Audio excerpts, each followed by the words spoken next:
Ladies and gentlemen, welcome to the JD Diamond here in DeWitt, New York. Sam Gelfand here, the voice of the Red Rams, as the Central Square Redhawks come in to take on your Jamesville-DeWitt Red Rams. This should be a fairly close one. The Red Rams sitting at a record of 4-9, Central Square 4-6.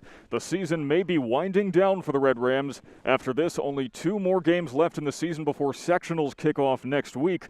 But this should be a very fun contest, and we appreciate every single one of you joining us here live on JDTV, exclusively on YouTube, as we are about to get underway. On the mound today for the Red Rams is Jake Ogata.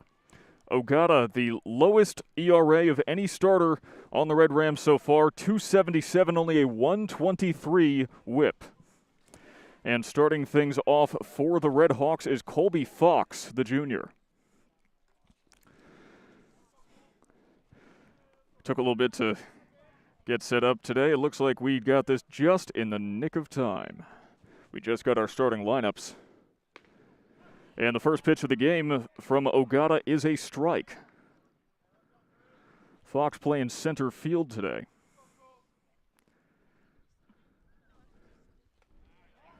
Second pitch not quite so lucky.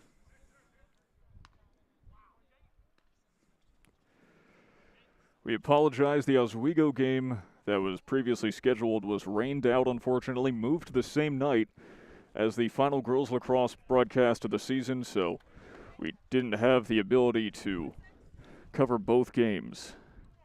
But we are extremely happy to be back here and bringing you JD Baseball. And Fox with a comebacker right back to Ogata will take a step and fire for the first out of the game.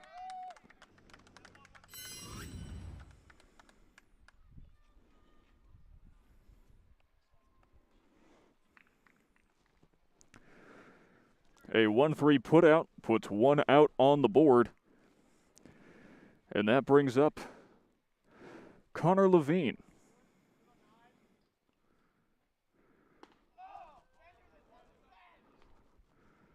First pitch outside.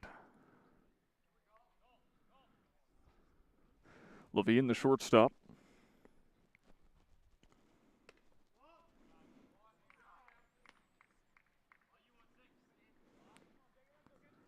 I'm a little bit sparse right now. I am trying to furiously scribble in the starting lineups. And Ogata quickly behind 3-0.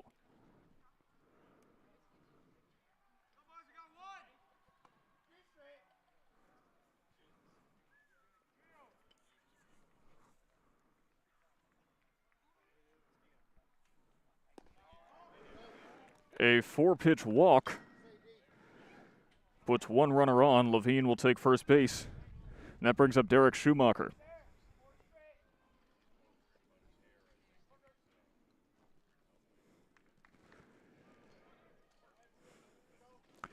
It appears, at least based on this helmet, that the Redhawks, last game we did here was Auburn. They were the Maroons. Same color scheme. It appears here that the Redhawks do the football-style sticker system of the helmet, at least based on Schumacher's. So Schumacher very clearly decorated. Pitch gets away. Coe will track it down at the backstop. Runner thinking about going to third, but decides against it.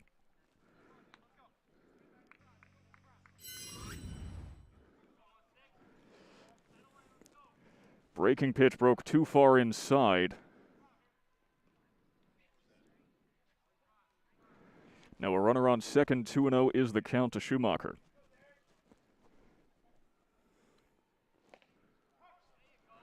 Ogata catches the corner with the slider.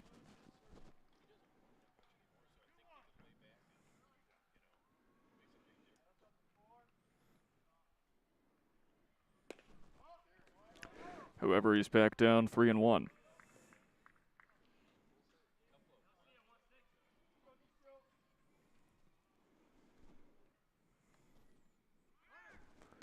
Runner goes on first and third.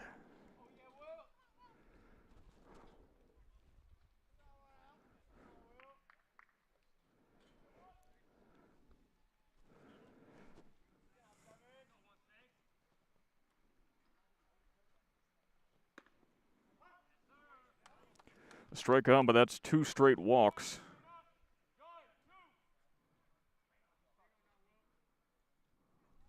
Now Will Height the batter. Break and pitch, Height wisely laying off.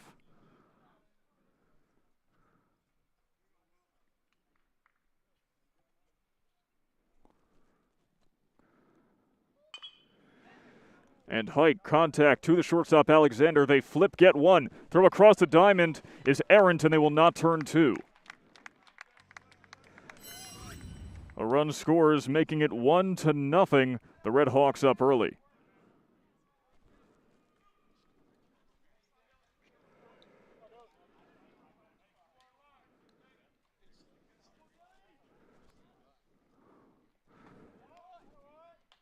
Two outs now and a runner on first for Dylan Panapinto.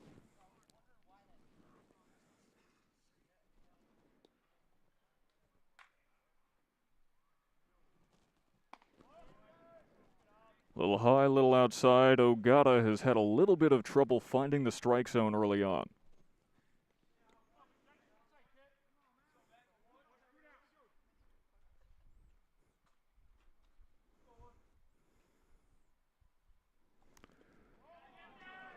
Pops away from Coe. Runner moves to second. That's the second wild pitch of this inning. See it once again. Aaron Coe, the catcher, just a freshman, had a lot of responsibility on his shoulders in this season. 3-0 count now. Ogata trying to settle in. That's his third walk.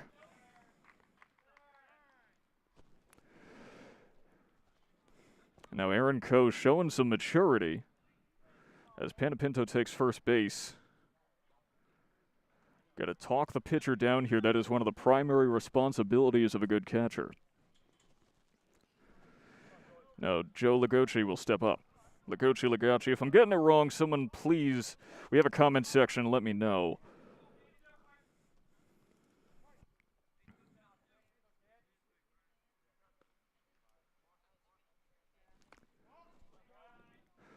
And the talking to might not have taken immediate effect. 1-0.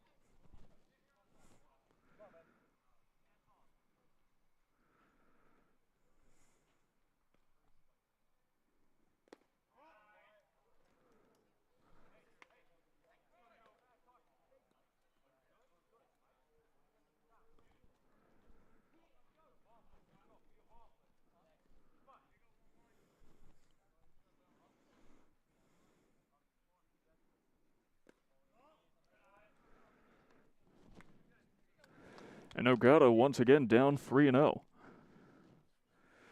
Coming into this game, he only walked 6 batters in 13 innings pitched. He's already walked 3 so far.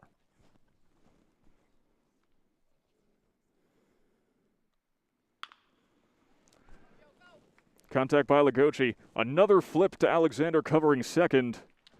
They will get the force that will end the top of the first. The Red Rams surrender 1, but there's plenty of game left to go. We will be back with the bottom of the first right after this. Thank you so very much for joining us here on JDTV.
Welcome back, ladies and gentlemen, to the bottom of the first here on JDTV. Sam Gelfand, as the Red Rams will take their first hacks of the game, and who better to start it off than Matt Alexander. Alexander batting .424 this season with a .628 on-base percentage.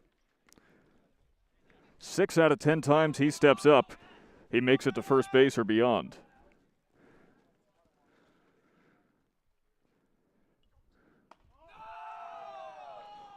First pitch high, and the chorus from the Red Rams dugout has emerged yet again.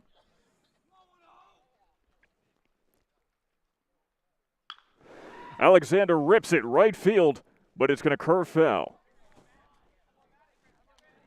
A great effort. With a hit like that, though, you know just a slight adjustment, and you are in the scoring column.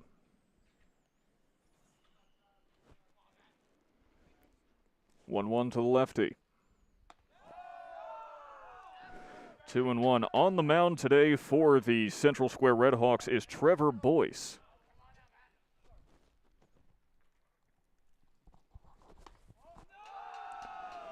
And now it's 3-1. Both starting pitchers having a bit of trouble with control early in this game.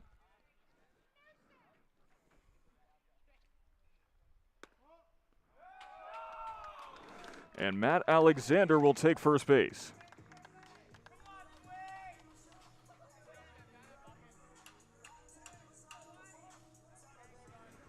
Now it's Matt Sweeney stepping up to bat, who actually had leadoff duties in the very first game of this season. He's moved around the lineup as the season has progressed, but seems to be settling in a little bit in the two-hole. .308 on-base percentage for Sweeney. And now he's got a runner on first, and that runner swiped 9 bags this season.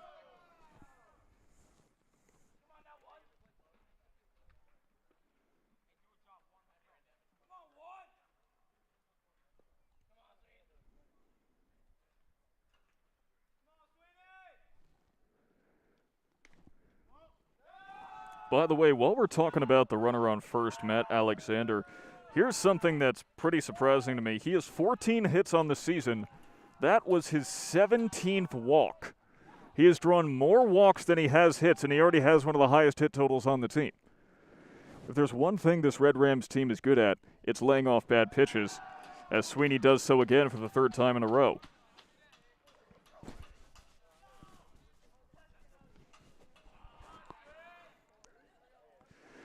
You know, Central Square may be the Redhawks, but Jamesville-DeWitt are the ones with the eagle eyes. Thank you very much. I'll be here for about another 2 hours.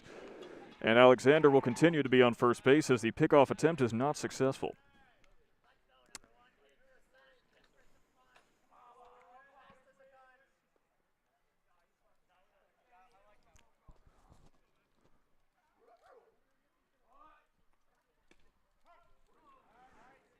Finally, the first strike, and it sounds like someone's doing a Scooby-Doo impression in the JD dugout. At least they're attempting to vary it up.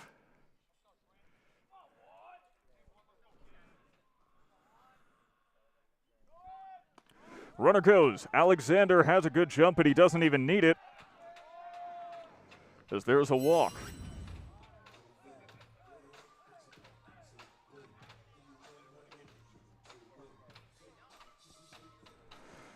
And the walk brings up Carter King.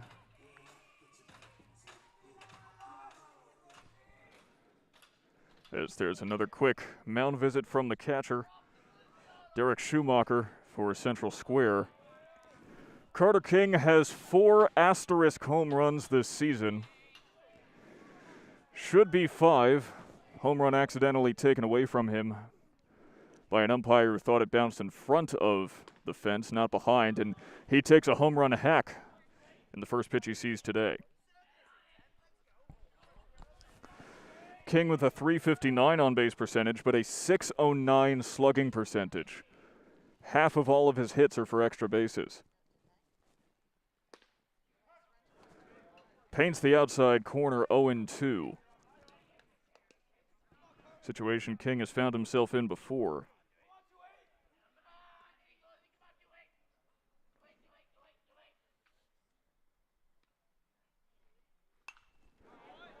King pops it up.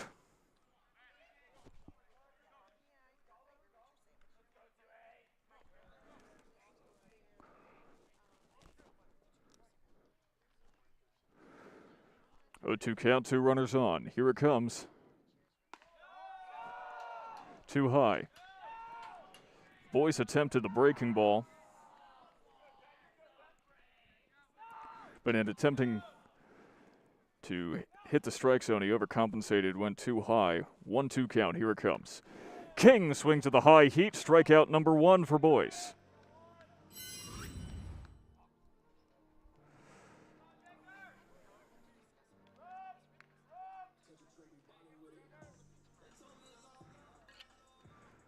Now it's Jake Ogata, the pitcher.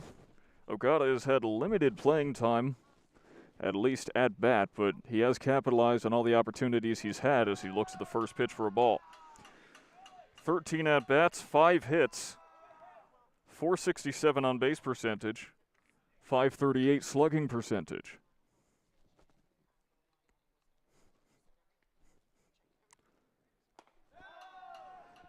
Oh, and 2 the count now.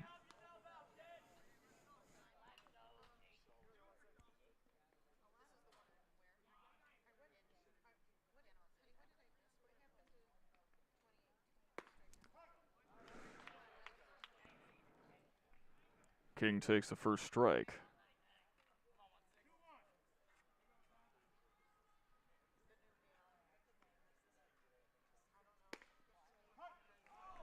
And another. It's on YouTube. Just search JD and Central Square and you'll probably find it. 2-2 count, here it comes. Popped up, full count.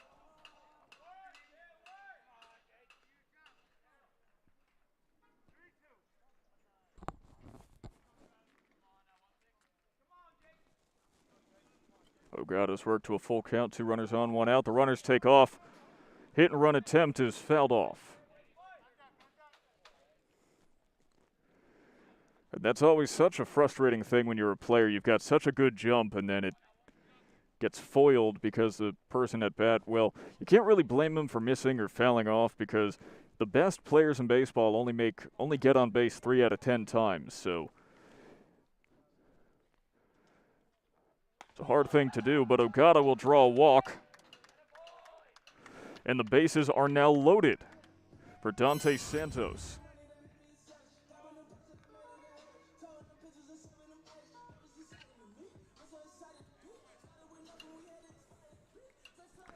Just 1 out as Boyce has walked 3 and struck out 1 in the 4 batters he's faced so far.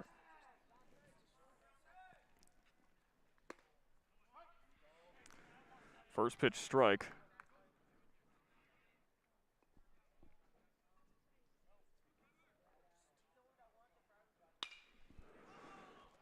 And Santos pops it up, center field.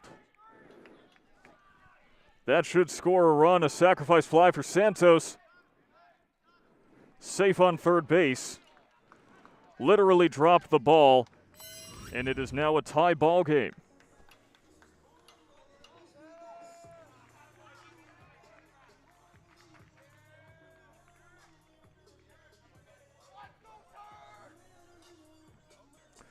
An RBI for Dante Santos.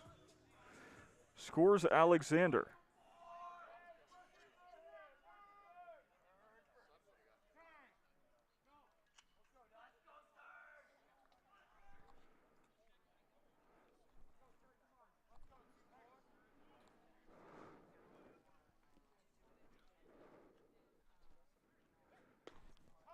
The batter now, Duncan Foss, who is 3 for 9 this season. If you hear that in the background, there's a track meet going on as well at this time. That's the starting gun.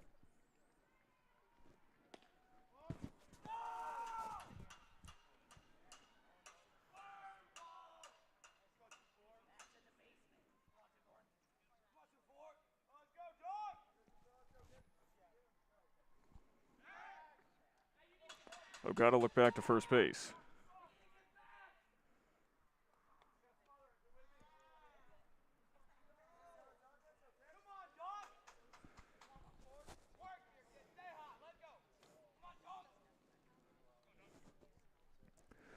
Boy sets up, deals. Runner goes. Foss pops it up. Is there enough room? No. Onto the street.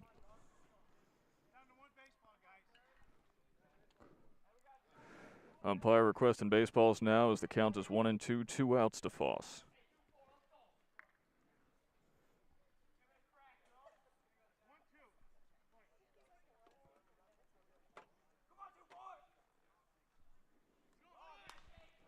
Runner goes again.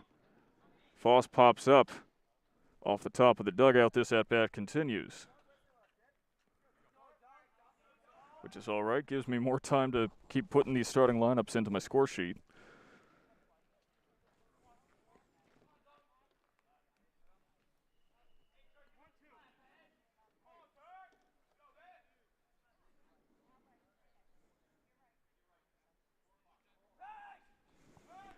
Because guess what? I'm doing play-by-play, controlling the scorebug you see on your screen, and keeping score all at the same time, and hoping that... Oh, no. Oh, God, it's caught in a rundown. Runner thinks about heading home.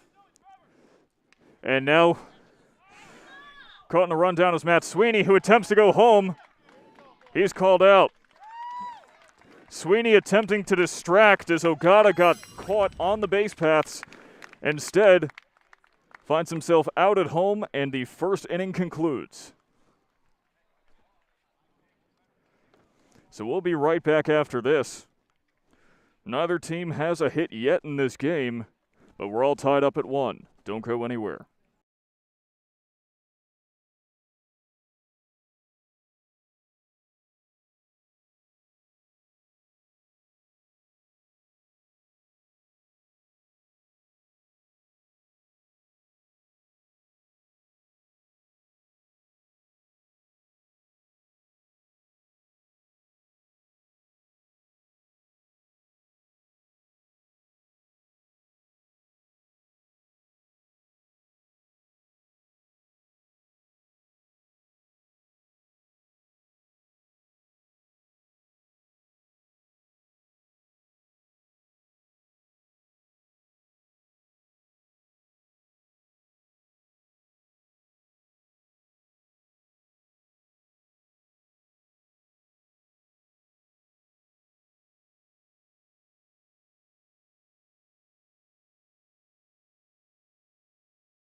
Welcome back, ladies and gentlemen, to the JD Diamond here in DeWitt. As Nate Boughton will take his first hacks.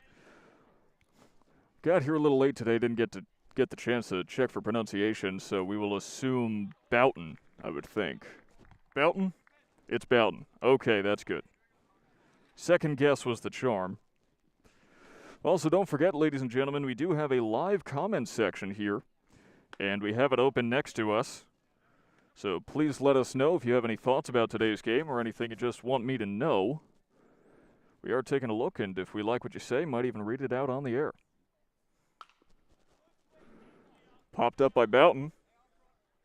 And thankfully, to the other side of the diamond is where my car is. 1-2 count to him. Each team has scored a run so far, despite not actually having any hits. 3 walks were drawn by the Redhawks, and 3 were drawn by the Red Rams.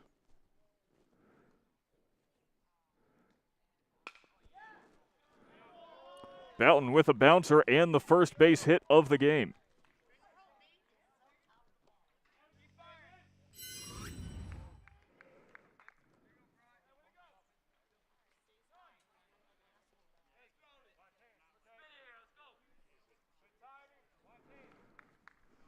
So there's one runner on for Brian Weed.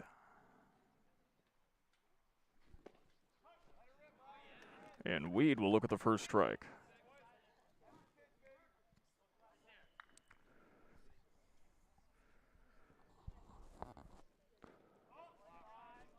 Good job blocking by Coe. By the way, shout out to Ty Parker, member of the JD squad, who was doing the camera today. Stepped in with no prior camera experience and is holding down the fort. Fouled off. Weed, the DH today.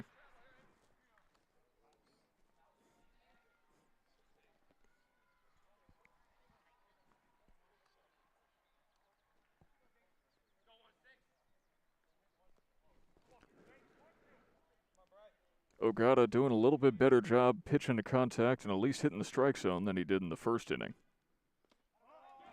So there's a ball, and it is out of the hands of Coe. Runner takes second. Oh my God, he's so fast, says a member of the Redhawks dugout. And he can't necessarily disagree. You see on the instant replay, took the base handily. 2-2 count now.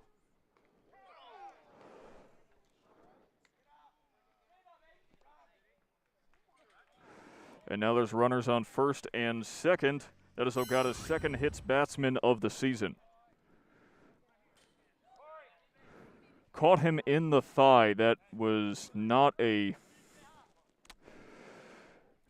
pretty at bat, but Weed will take one for the team.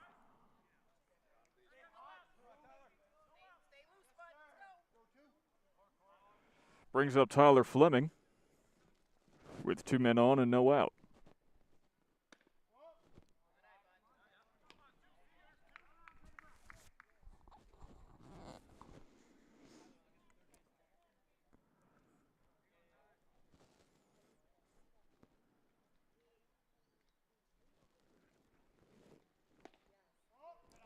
Ogata narrowly misses the strike zone.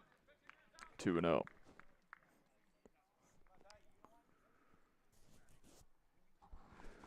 These teams have played each other before, once this season. Fleming was not in that game. Fastball catches the piece of the corner.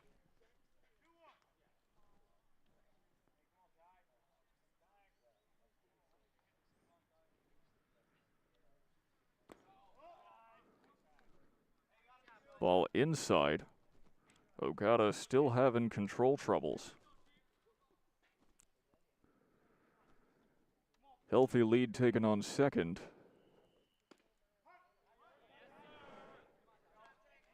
And a call that Fleming, was not clear about, but it's a full count. Deciding pitch coming up now. Fouled off into the shrubbery.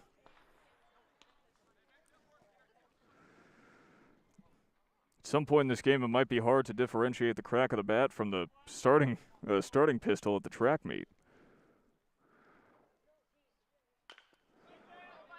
Fleming with a chopper, back to short. They will get one, but not two. Go over to third with it. And they say he's safe, but it was close.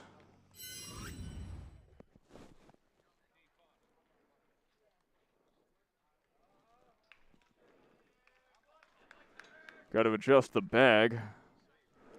Over on third base, it looks like he moved. The bag got moved out of position on that slide back to third base from Nate Boughton.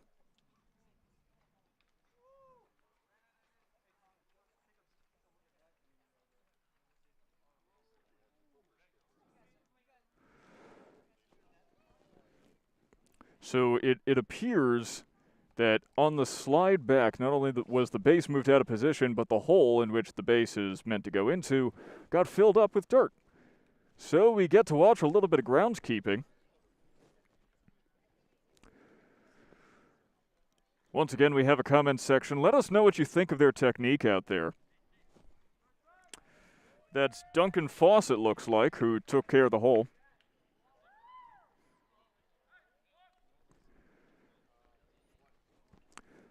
If baseball doesn't work out, Foss has a career in groundskeeping just waiting for him.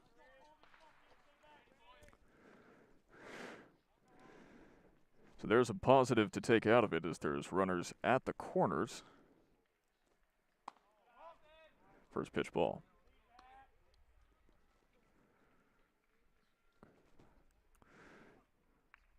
This is Colby Fox's second time up. First time was a comebacker right back to the pitcher. Ogata deals right in there.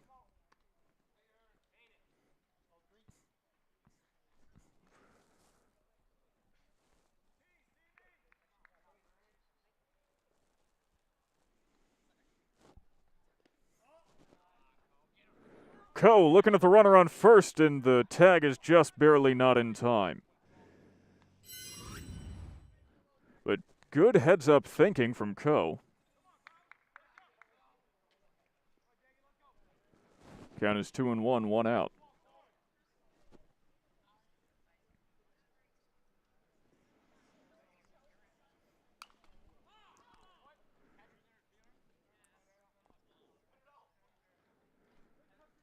Fox is saying that should have been catcher's interference. We'll take a look. I didn't see interference on that. Coe did get his glove up high, but it didn't look like he put it too far out front. That's a clean defensive play. But you can't blame Fox for trying to get all the advantages he can get, especially after he strikes out. Ogata's first of the day.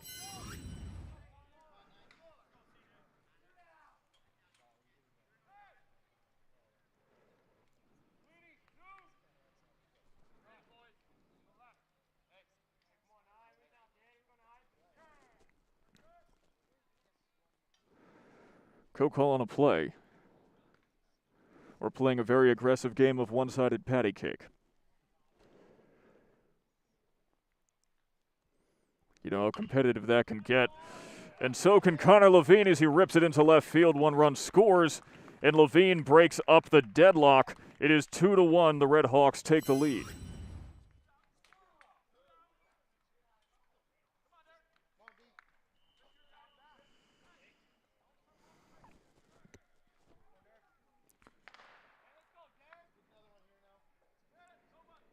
Runners on first and second now for Schumacher as Boughton came home, and Fleming moves to second.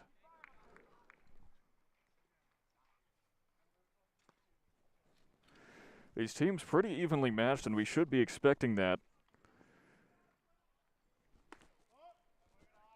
Just about all game long. The Redhawks a little bit better on offense. An on-base percentage of .414 for the Redhawks compared to .333 for the Red Rams. However, both teams' ERA exactly the same at .743 apiece. Now, I'm not going to pretend that .743 is a stellar ERA, but it does mean that we should see rather similar offensive production tonight.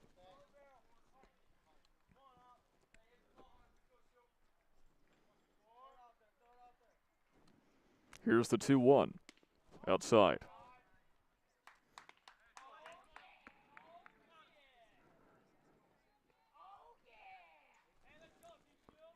Schumacher with a 3-1 count, and Ogata has a strikeout under his belt, but then gave up an RBI, and he's got to get his head back in the game. Ball 4, and it gets away from the catcher. And Coe was lucky that they did not attempt to take home.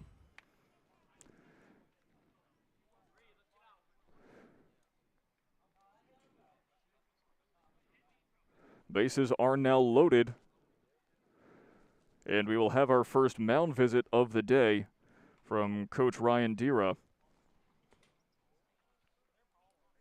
Schumacher with 2 walks on the day. Levine now goes to second, and Fleming to third.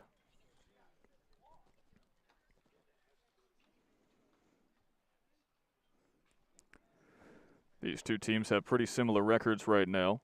4-6 for Central Square, 4-9 for Jamesville-DeWitt.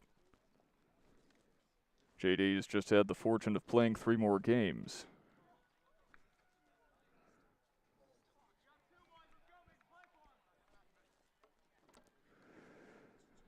Coach says to his teammates, we've still got 2, let's play for him.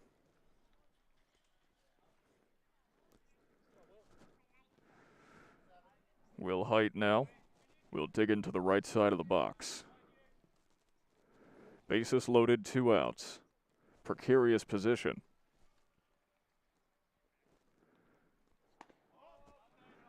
Ogata's first dealing is just outside. If you're a pitcher right now, you're thinking, put the ball high in the strike zone.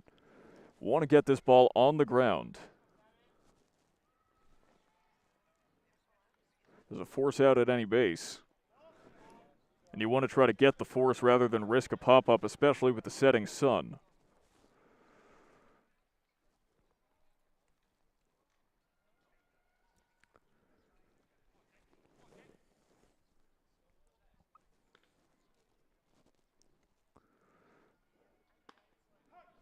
Ogata gets a strike. Indeed, all 3 of his pitches this at-bat have been in the top half of the zone.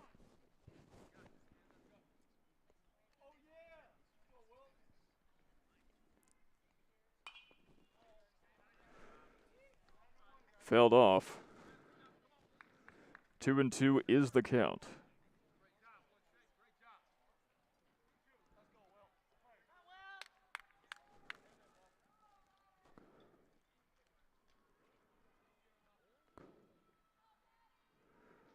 Here it comes. Strike 3!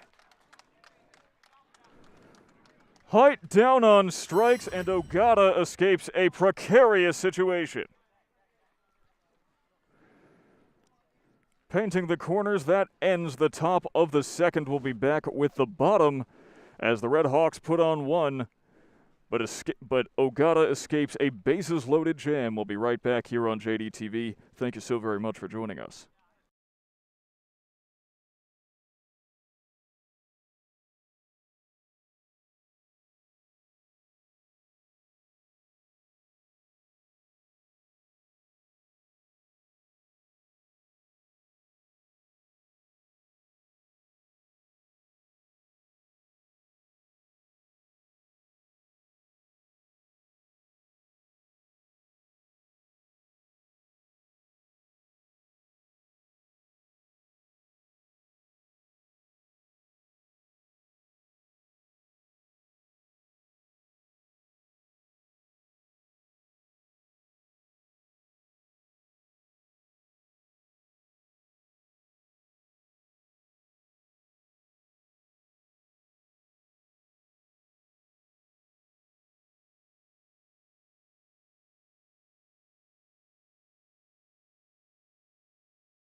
Welcome back, ladies and gentlemen. I had just enough time to move my car and to get yelled at by a member of the parking staff who didn't realize I work here. Sam Gelfand, the voice of the Red Rams, trying to avoid a ticket. As Duncan Foss continues his at-bat from before.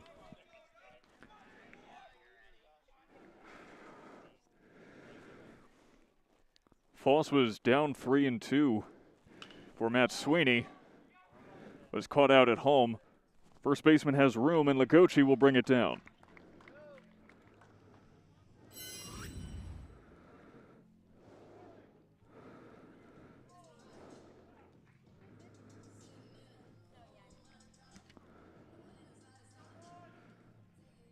Foss the first out of the inning, bringing up Corey Kretsch.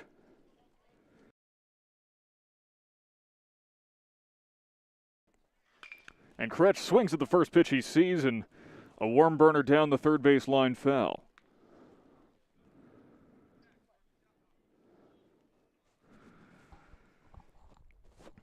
Kretsch has certainly struggled at the plate. No other way to put it. His batting average is .067 in 30 at-bats. However, here's the difference, and the difference that the entire Red Rams roster has had this season. Well, tell you in a moment. Kretsch puts it on the ground. That's height. The throw is high. There's an out, but the question is, I wouldn't be so sure about that. The leg of the first baseman, Lagochi, was in front of the bag. That could have been defensive interference. However, the umpire will not call it. That's 2 down. I can only call it as I see it. I don't make the rules.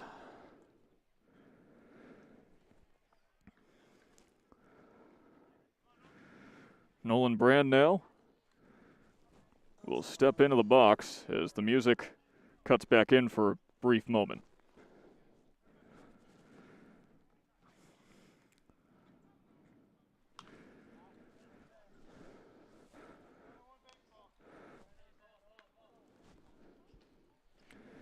So the difference with Kretsch is actually the same difference with Brand, is everyone on this team is a much higher on base percentage than they do batting average. Because this team can draw walks like no one's business.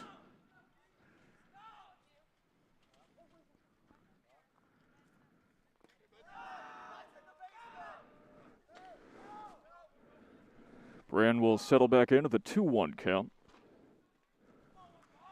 So Brand only a 143 average, 250 on base percentage. Count is now 3-1.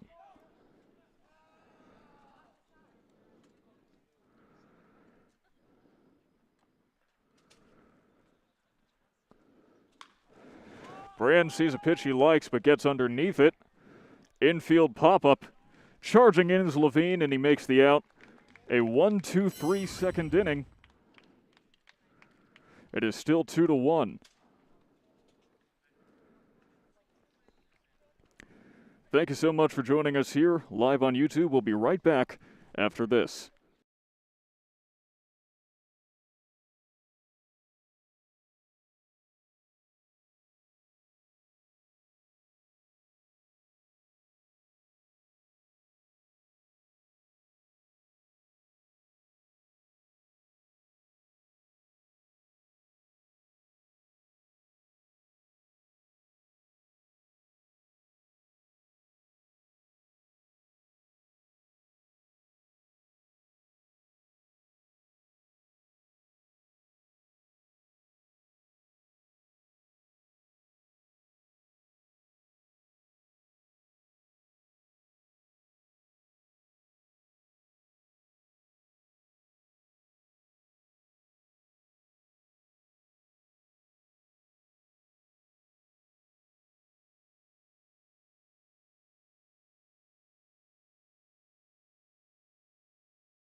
Welcome back, everybody, to the top of the third inning here. Sam Gelfand, the voice of the Red Rams, as the Red Rams find themselves down 2-1.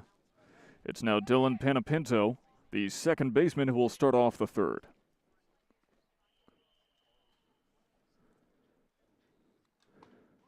Ogata starting off the at-bat with a big curve. Not something you often see. Pitchers usually like to attack the zone with a fastball early on.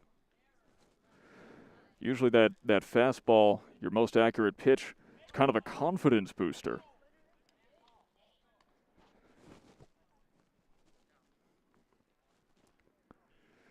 But Panapinto quickly up 2-0, or 2-0, I should say.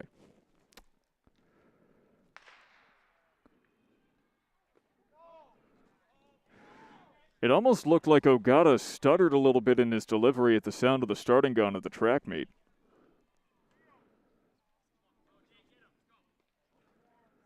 One of the many distractions baseball players have to contend with, catches the corner for strike one. Well, I got to say, I don't know how many gunshots there usually are at, say, an MLB game. Bit of a unique hazard to JD. Uppercut swing right past the second baseman, Brand, and into center field. Sweeney will prevent it from being a double.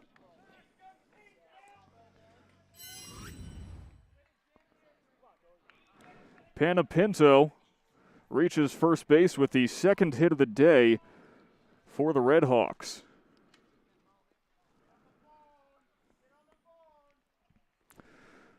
Doing exactly what the number 5 hitter is supposed to do. There's a mound visit, and Ogata is already done for the day. We're going to see who the new pitcher is, excuse me.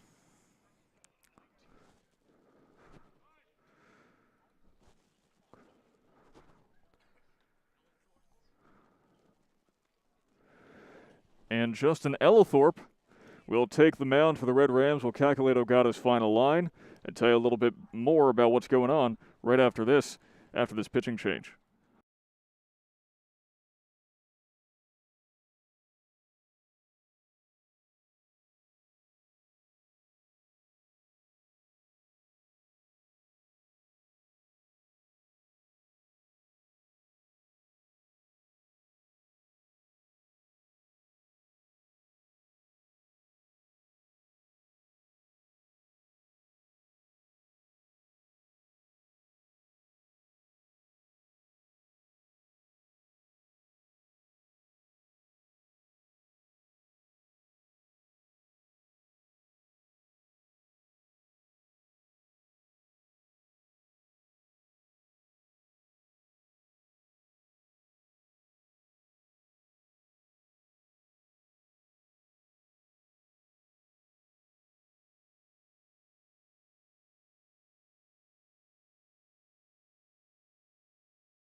The new pitcher for the Jamesville-DeWitt Red Rams is Justin Ellithorpe, their most dependable reliever, usually brought in as a closer if need be.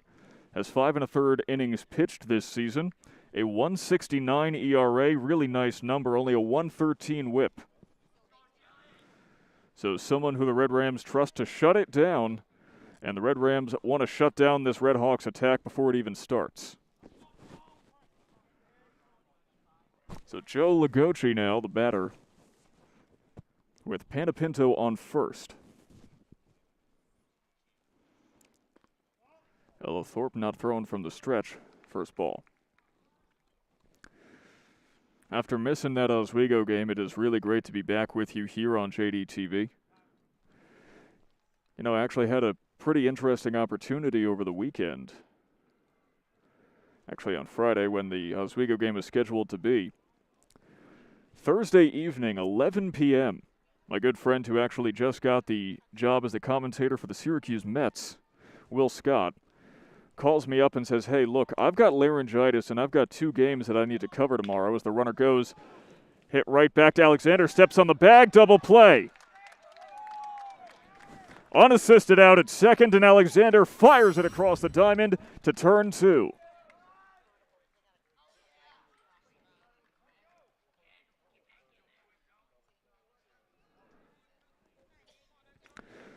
Beautiful play from Matt Alexander, who is really a field general of sorts. The 6-3 double play. Bringing up Nate Boughton. Anyway, as I was saying, my friend Will Scott, now with the Syracuse Mets, calls me up and he says, hey, I've got laryngitis and I've got 2 games that I need to cover tomorrow morning. It's 11 p.m. Do you think you can get there and cover the games for me? I said, sure, why not? So I finished putting together my notes at 3 a.m., get to the ballpark at 9, and the game that he asked me to call, actually, build the suspense for a moment, is King will field it, fire it across the diamond, and gets the third out. Guess we'll find out once we come back from the break. I'll finish the story as King with proficient defense there on third. We'll be back in just a moment to finish the story and bring you the rest of this inning. Don't go anywhere.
We return to the bottom of the third here in DeWitt. Sam Gelfand, the voice of the Red Rams.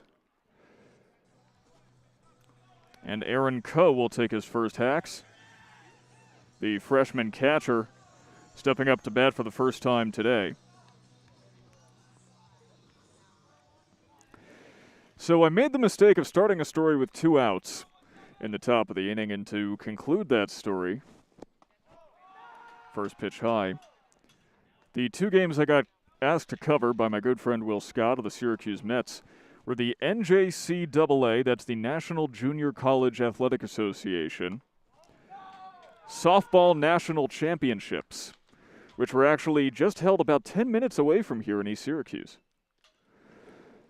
So while I unfortunately wasn't able to be here to cover JD's game against Oswego as it got rained out, did 2 national championship games instead. So you know what? No offense to everybody, but I think that's a fair trade. Actually, there's no offense even intended there, because if it's a fair trade, then that means I value JD games on the same level as a national championship. So I care about all of you. You're all very special to me. Thank you for tuning in. And Aaron Coe works a walk.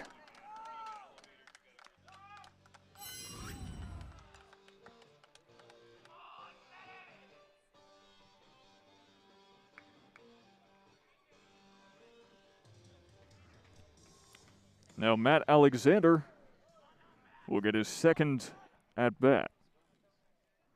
He worked a walk in his first time up, his 17th walk of the season.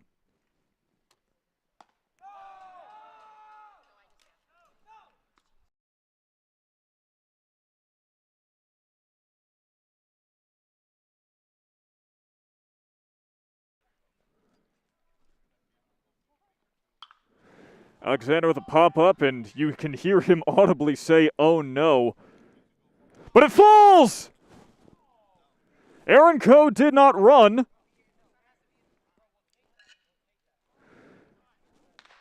Aaron Coe did not run on the pop-up. He did not think that was going to fall.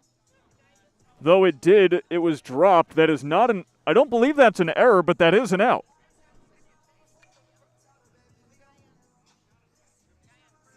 That's a fielder's choice.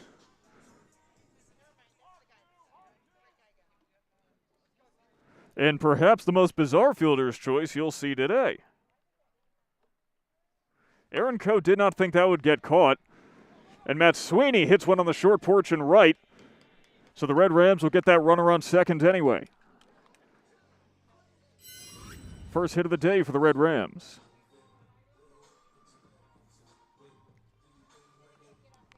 Takes a strike. The Red Rams really need to score here, and there's no one better to have up in a scoring situation than Carter King, who leads the team with 18 RBIs. To put that in perspective, 18 RBIs, only 12 hits. Fouled off into someone's backyard. There is someone's backyard on the right side of this field, and we don't know whose it is. I want to think it's the Boeheims, but I know it's not. But they could form their own sporting goods company with the sheer number of baseballs hit into their back porch. Strike 3 on the corner. King disagrees, but that's the way the cookie crumbles. 2 outs now.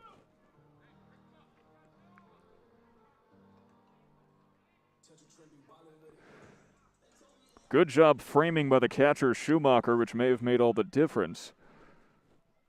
And now it's Jake Ogata. So it looks like there must have been some sort of change because Ogata was the pitcher but was not the DH, which is Duncan Foss. But Ogata lines it into right field, brought down cleanly for out number 3. The Red Rams prevented from scoring, though they do their best. And it is still 2-1 as we head to the 4th inning. Thanks so much for joining us. We'll be right back.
Welcome back, everybody, as the 4th inning is just about to be underway. Sam Gelfand, the voice of the Red Rams here.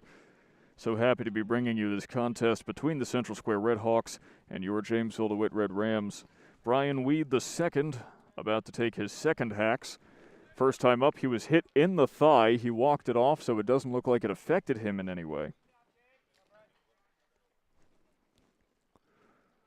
But the lefty steps up against Ellithorpe now.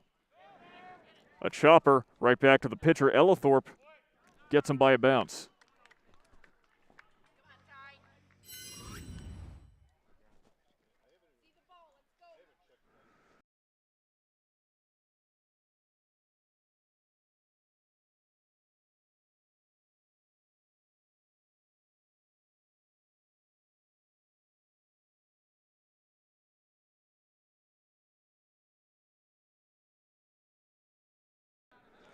First pitch strike, as we have a substitution behind the camera. It's A.J. Sumida taking over.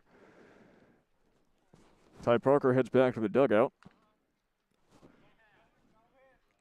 And Tyler Fleming fouls off into Co.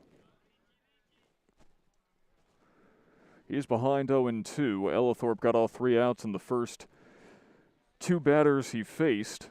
A double play and then a ground out to third. Fleming reached base on a fielder's choice and got to third before Ogata got out of a jam. Pops up right side, out of play.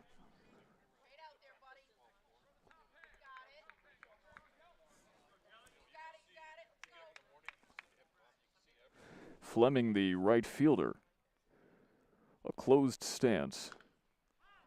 And another foul ball. Looks like it caught Co in the leg. Limped a little bit to grab it.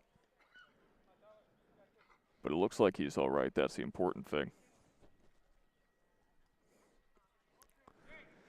So these two teams did face each other on May 15th.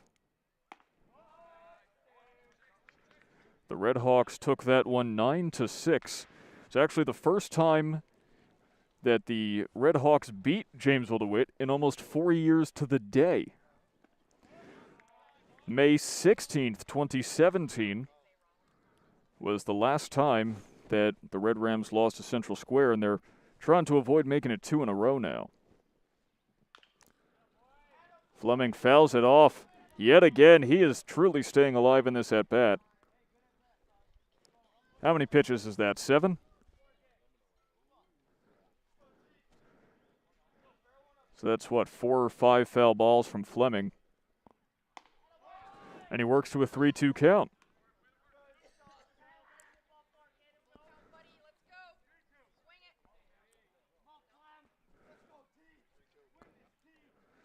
Here's a full count pitch from Ellithorpe, popped up by Fleming. In play, charging in to make the catch is Kretsch. A lot of hullabaloo about nothing, whatever the phrase is, I don't know. Think that's something people say often in the English language? Either way, much ado about nothing would have been a much better way to phrase it, as there's 2 outs now for Colby Fox.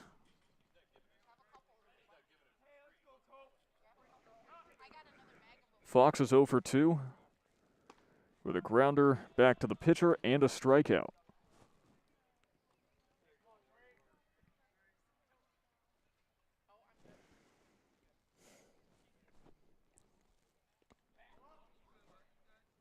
Gets away from Coe, but there's no one on base, so he doesn't have to go for it.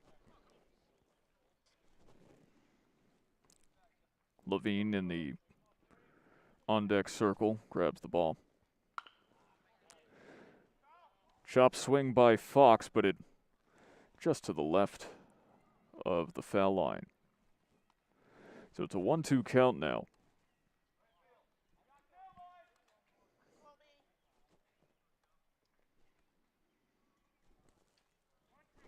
Even in the comments section here, we've got people showing support for Tyler Fleming. That was a heck of an at-bat, though didn't have anything to show for it. And Fox to shallow right. Gunn makes the catch. And the top of the 4th is in the books. Fox now 0 for 3. Put an F9 on your scorecard if you're keeping score at home, and we will head to the bottom of the 4th right after this. Thanks for joining us here live on JDTV. We'll be back right after this.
The Red Rams hoping to get back on the scoring track here in DeWitt. And it'll be Dante Santos' opportunity. So there must have been some sort of interesting change last inning because Ogata still in the game, likely as a designated hitter. But Duncan Foss, who's a designated hitter in this game as well. So we'll try to figure out what move they made. Don't know how long that'll take us, though. Santos looks at the first strike. Trevor Boyce still on the mound for the Redhawks.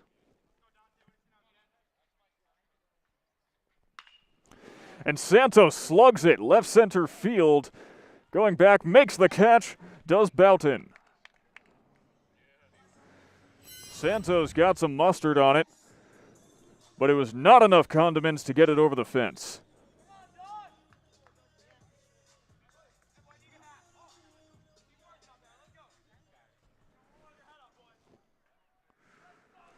Duncan Foss now up to bat.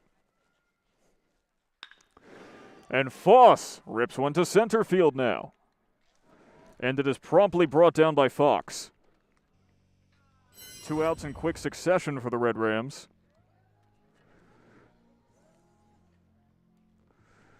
Now Corey Kretsch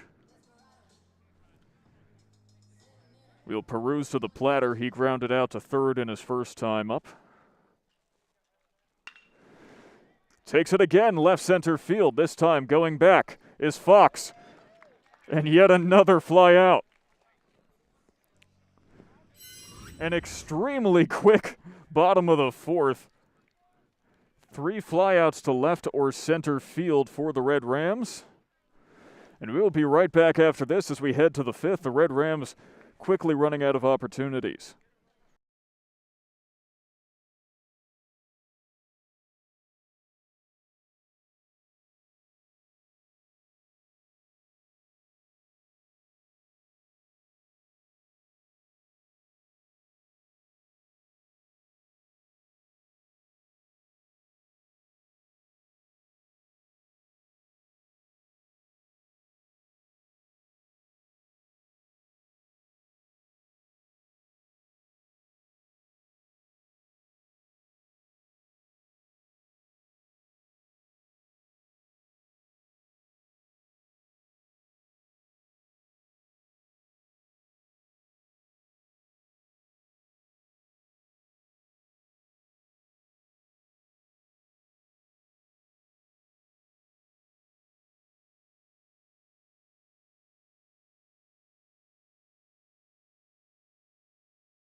Welcome back, everybody, to the top of the fifth as Central Square will step up once again. It's Connor Levine's third time up. His first at-bat, he walked. His second, he got a single. RBI single, I should add, and stole a base during his first time up. So a productive day at the plate for Connor Levine, hoping to tack onto it now.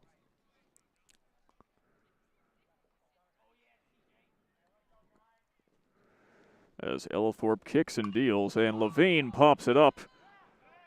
Calling for it is Alexander. Alexander with a one-handed grab. Can of corn falling off the shelf for out number 1.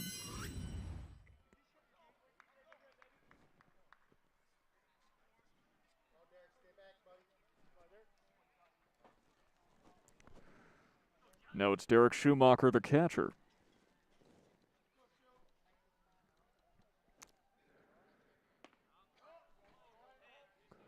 Ball 1.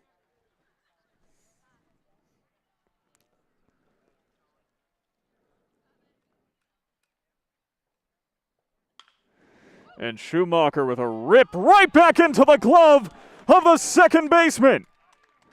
Nolan Brand with a heck of a catch to save what could have possibly been extra bases.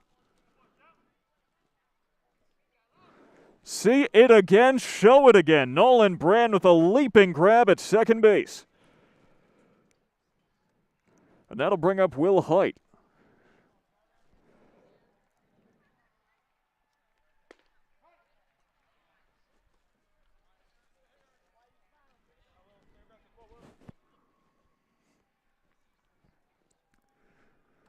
Nolan Brand flashing the leather in the middle infield. As Height still looking for his first clean hit of the day. Got the first on a fielder's choice his first time up. Struck out looking the second. 1-1 is the count to him. On the ground this time to Alexander, who comes charging in. Throws on the run. Jeter-esque and gets him by a step.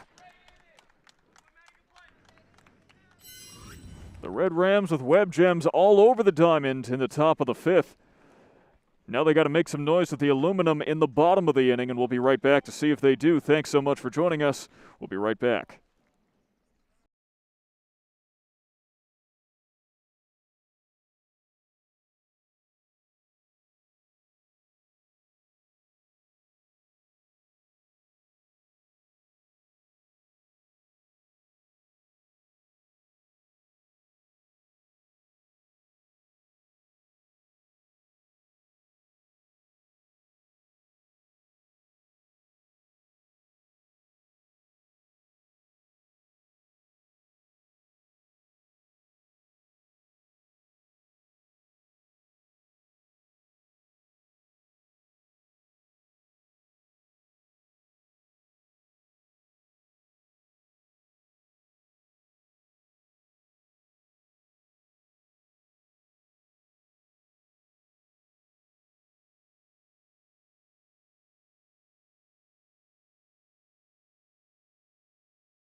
Welcome to the bottom of the fifth, everybody, as Nolan Brand, fresh off making a spectacular catch at second base, will now take his second hacks of the day. Popped up to the shortstop in his first time up back in the second inning. By the way, to clarify the roster move made by the Red Rams, Jake Ogata, the starting pitcher, went into right field, replacing Jonathan Gunn.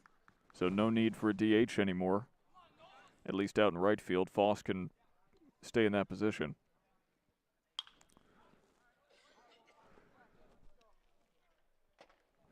And that hits a Honda CR-V. If you have a blue Honda CR-V, I have bad news for you. And that's exactly why I moved my car in the second inning. Because there is if you've never been to the JD Diamond here, if you're watching this from Central Square or elsewhere, there is a parking lot just behind the third base dugout. It's hit there again. Oh, God. If you are the owner of a silver Toyota Camry right next to the Honda CR-V, literally parked in the next spot to the left. And another one. Oh, goodness. That was exactly where my car was parked before I moved it. And this is why I did it. I am vindicated. Unless I got a parking ticket. And it is 2-2. As yet again I prove I know more about what I'm talking about than anyone else here on the Diamond. Swing and a miss. Not a dropped third strike. And Brand, by the way, was up to bat while we're talking about cars getting hit. But not anymore.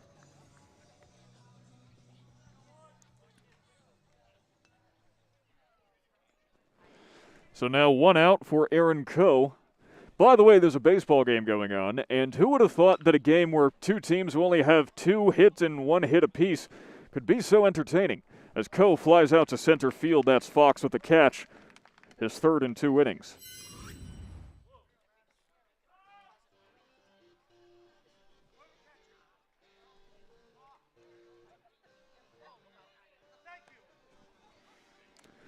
Now it's Matt Alexander, who reached base in both of his at-bats so far today. Once on a walk, once on a fielder's choice, a bizarre fielder's choice. A dropped pop-up, and the runner didn't run. This time hopes for a cleaner hit. Back out to Fox again, who for 2 innings in a row makes the last 2 outs in center field on lineouts. Fox is getting his calisthenics in.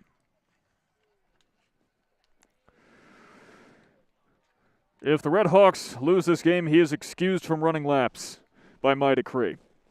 So we'll be back with the top of the 6th right after this. Thanks for joining us here on JD TV. Don't go anywhere.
We are back with the top of the 6th here in DeWitt. Sam Gelfand, the voice of the Red Rams, as Dylan Panapinto will take his third hacks and hopefully not hit any more parked cars. Sends it towards center field. 3 people calling for it, but it's Alexander who brings it down.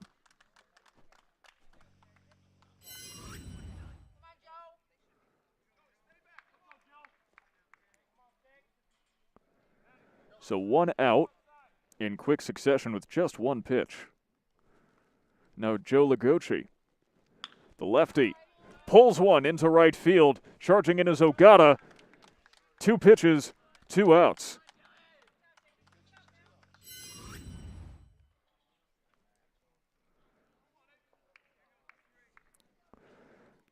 The outfielders are getting their workouts in today, as Nate Boughton, who's, by the way, the left fielder for Central Square, will now step up.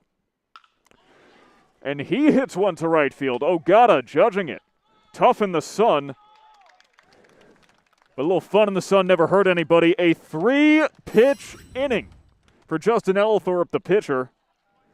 As we head to the bottom of the 6th, the Red Rams have 2 more chances to score, and we'll see if they capitalize on them right after this.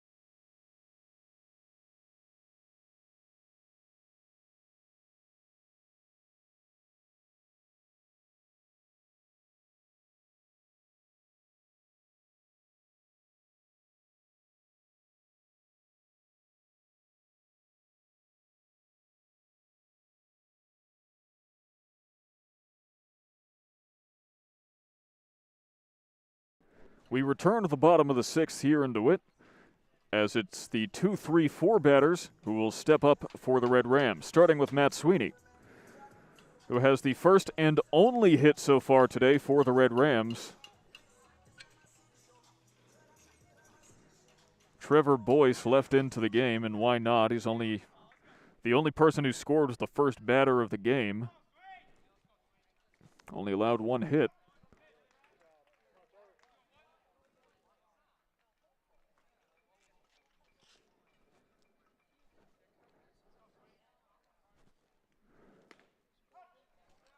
Sweeney looks at 2 pitches in quick succession.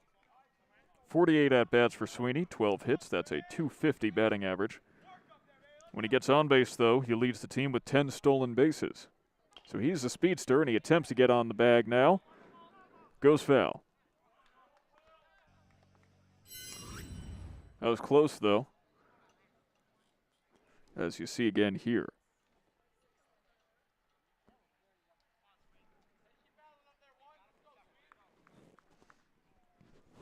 By the way, don't forget to join us on Thursday, same time, 5:15, for the final home game of the season against Syracuse City.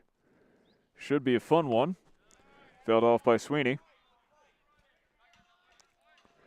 And we also just found out that sectionals start next week.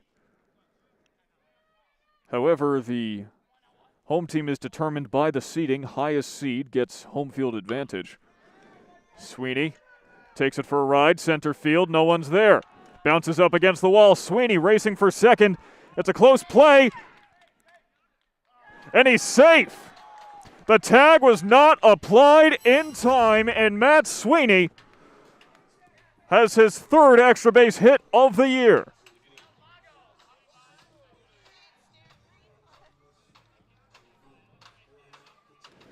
The tag was not applied in time, and Sweeney is safe on second.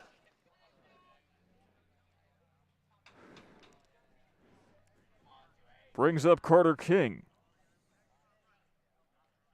who excels at bringing runners home, but he'll need a pitch to hit first. That double could be the spark the Red Rams have been needing all game. They've kind of been stuck in first gear this entire time. King takes a mighty hack. Kind of swing that could have taken down a tree, but instead just takes down his ego ever so slightly.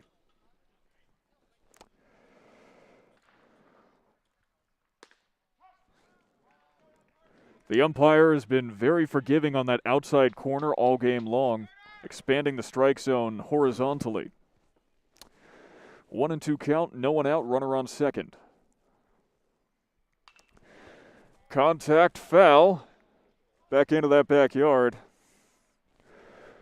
There is a chipped fence post on that fence, which I believe was actually caused during the game against Auburn by a foul ball. A lot of velocity coming off of those bats. King puts it in play, past the second baseman. Panapinto can't get a glove on it. One run will score. King pulls up at second with a double, and we are all tied up.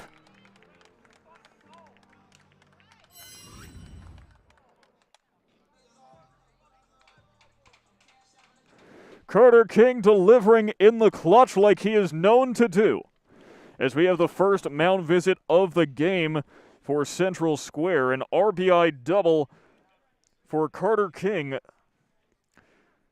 Out of King's 13 hits this season, 9 of them were for extra bases. That is his 19th RBI, and Trevor Boyce's day is done.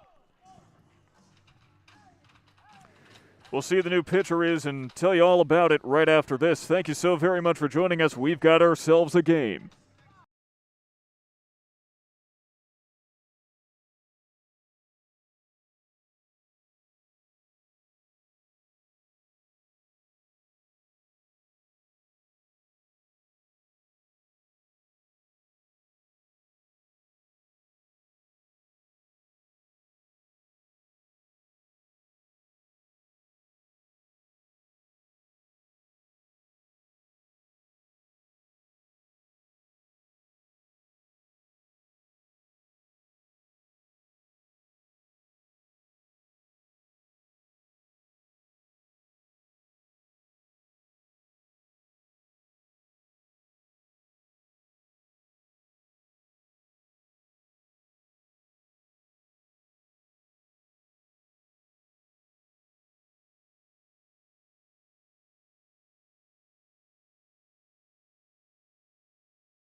The new pitcher for the Central Square Redhawks, as he brings his sunglasses back to the dugout, is the previous center fielder, Colby Fox. Now, we can't see who's in center field now for the Redhawks, but as soon as we get that information to you, we'll let you know.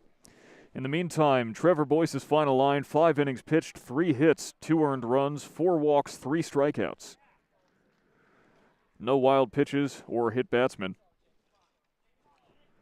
And Jake Ogata has the unfortunate honor of facing the new pitcher. The Red Rams back in this one now. Popped up by Ogata. Panapinto calls for it, redeems himself, gets the out. But rather than that, let's show you how the Red Rams got to this point and why the pitcher got yanked.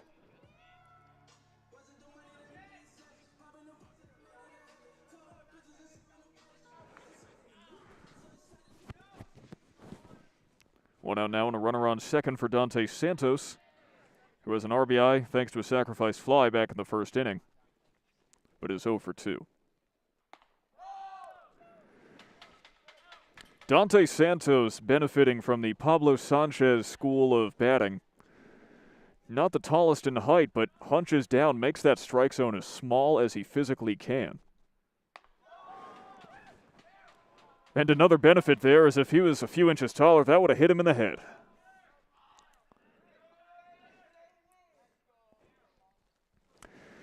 Of course, the Red Rams have been experiencing that all season, unfortunately, as it's now 3-0 to Santos. Last home game, we saw David Stewart he took it off the bicep and then it skipped and hit him across the chin. Literally took it on the chin, walked all the way to first base like it was no issue. Now it's 3-1. And of course, Samson Mishral just getting hot. A 4 at-bat hitting streak and unfortunately a season-ending injury for him. We wish him all the best in his recovery. Hope it's a speedy one.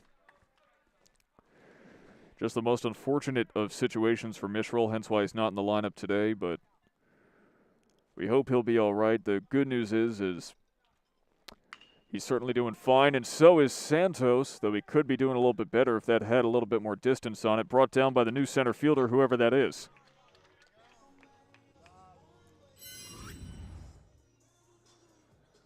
Can't see that number.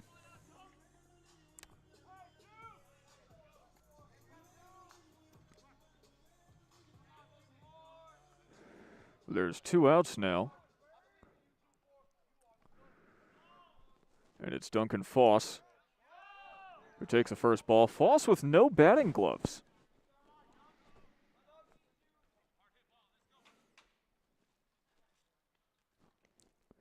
Not something you see all that often.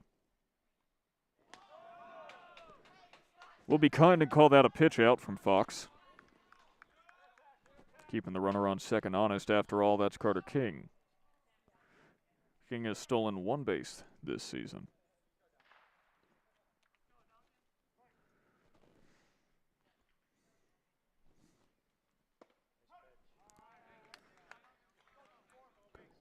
Trapdoor fastball makes it 2-1.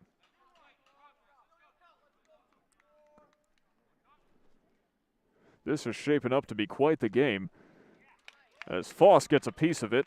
Strike 2. Looked like a little foul tip action, though I don't think the umpire saw it that way. We, of course, have a slightly different view, a little further behind the home plate. Foss works to a full count. Colby Fox has gotten both outs this inning and is hoping to get out of it with this next pitch. Here it comes. Off the catcher's helmet, that's why they wear it.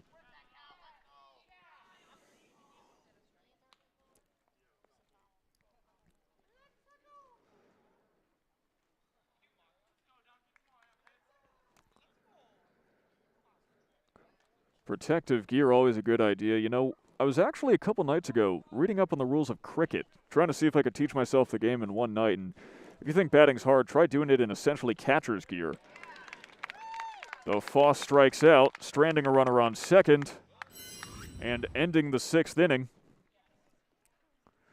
The Red Rams put 1 up on the board. We are all tied at 2 apiece as we head to the 7th and potentially final. Is it walk-off season?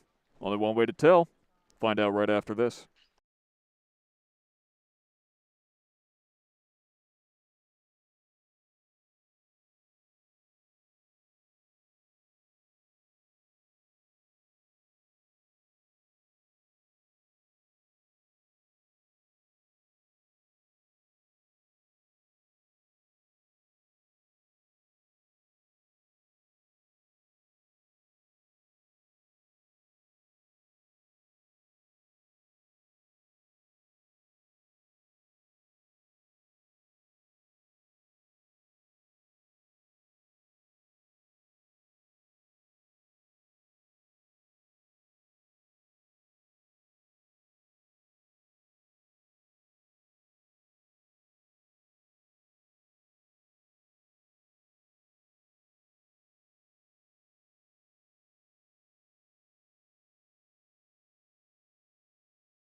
Welcome back, ladies and gentlemen, to the J.D. Diamond here in DeWitt. Potentially only 1 inning remaining in this game, but what a game it is turning out to be. And Brian Weed will be the first batter up for the Redhawks. Redhawks hitting 2 lefties in a row. Landed just short of someone's backyard this time. By the way, the JD Diamond, not an official name, I coined it. Sounds better than, well, there is no official name for this. That hit him in the face.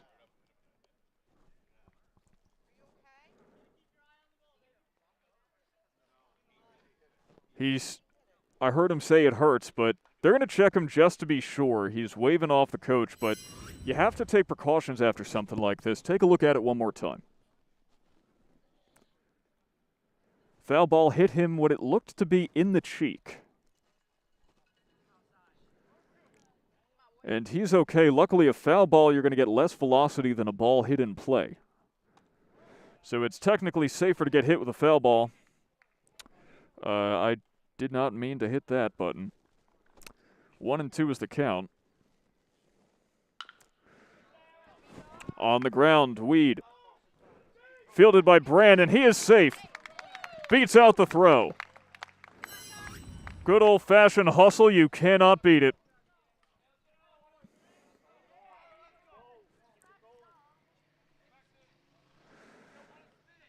Runner on first now. Weed with his first hit of the game, but his second trip to first base, he was hit by a pitch. Actually, that's a point I hadn't even thought of. Weed's taken a beating today. Got hit by a pitch in the thigh the first at-bat. Now in his third at-bat, got hit in the cheek with his own foul ball. Now it's 1-0 to Fleming. Of course, Ellithorpe not used to going this deep into the game. He is usually a late innings reliever. He has nearly doubled his season innings pitch total just today. Runner goes. Coe pops up. And the throw is off to the left. Weed snags a bag.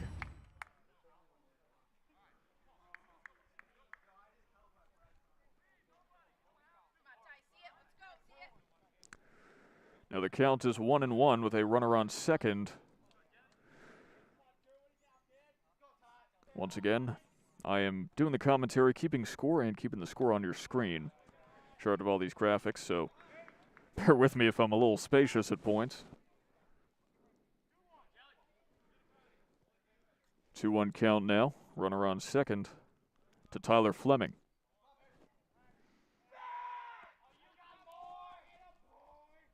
Keeping the runner honest.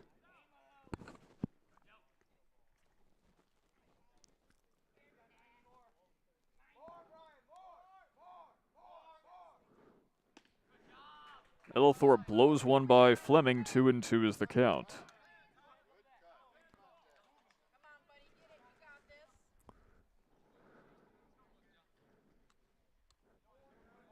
Might not be the most explosive game so far, but it's been extremely close this entire time.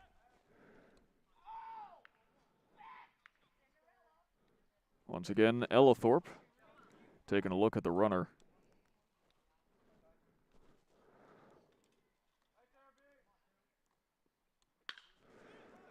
And Fleming, hard contact, center field, tracked down by Sweeney. Runner advances to third. There will be no throw from the cutoff man, Alexander. A sac fly puts a runner on third.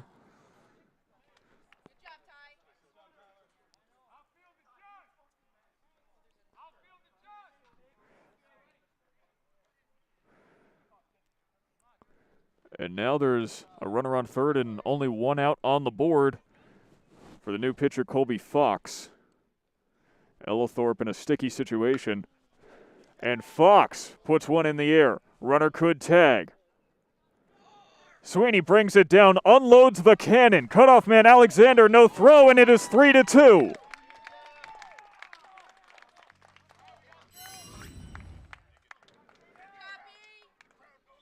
So there is 2 outs now, but another sacrifice fly will make this a 3-2 ball game.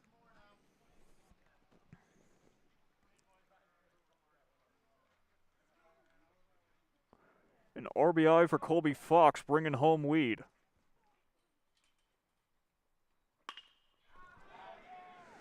On the ground, Alexander has to throw. What a catch! He is out, and Matt Alexander with yet another impressive throw. Alexander's father, a scout for the New York Yankees, and he clearly has some Jeter-esque influence in him. As we now head to the bottom of the 7th, the Red Rams down by 1. This is their last opportunity to score. Don't go anywhere. We'll be right back.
It's crunch time for the Red Rams, possibly down to their final 3 outs, and it is the 7, 8, 9 batters tasked with this responsibility.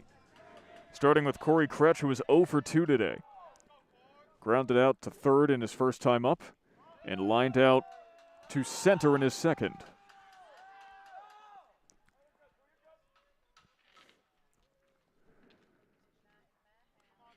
This is turning into quite the game here in DeWitt. Hefty hack from Kretsch.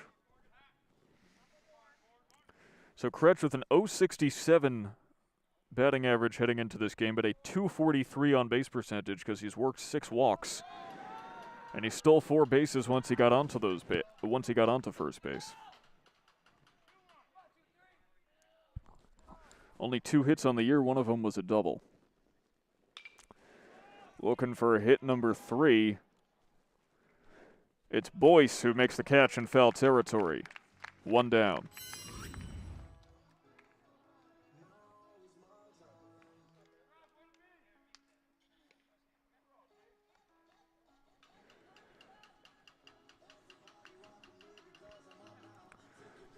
So Nolan Brand now will peruse to the platter, also 0 for 2.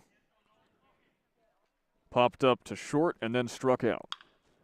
Brand on the ground to short. He's going to have to leg it out, but they get him by about 2 or 3 steps. 2 down.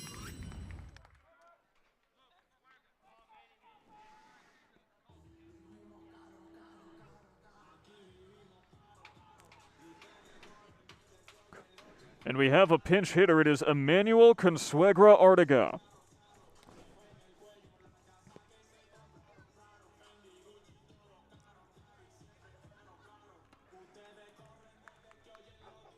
Coach Ryan Deere making the decision. Aaron Coe only batting .148. 4 hits and 27 at-bats. So he brings up Consuegra Artiga, who is 0 for 8 this season. What a time to get your first hit of the season. Consuegra doesn't tend to hold off on pitches. He'll swing on most of them that he sees, though he holds off on the first pitch for a ball. And you can't blame him when you get limited opportunities like this. You just want to slug it. And every hack he takes, he's heading for the fences. And I want to drop the hints in case I can turn out to be some sort of Nostradamus, but what a story that would be. 2-1, 2 outs to Artiga.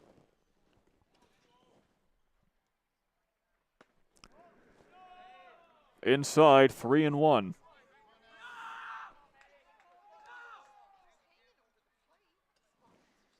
Consuegra very close to the plate, almost a Jason Kendall-esque position. And now there's a full count. Red Rams down to their last strike.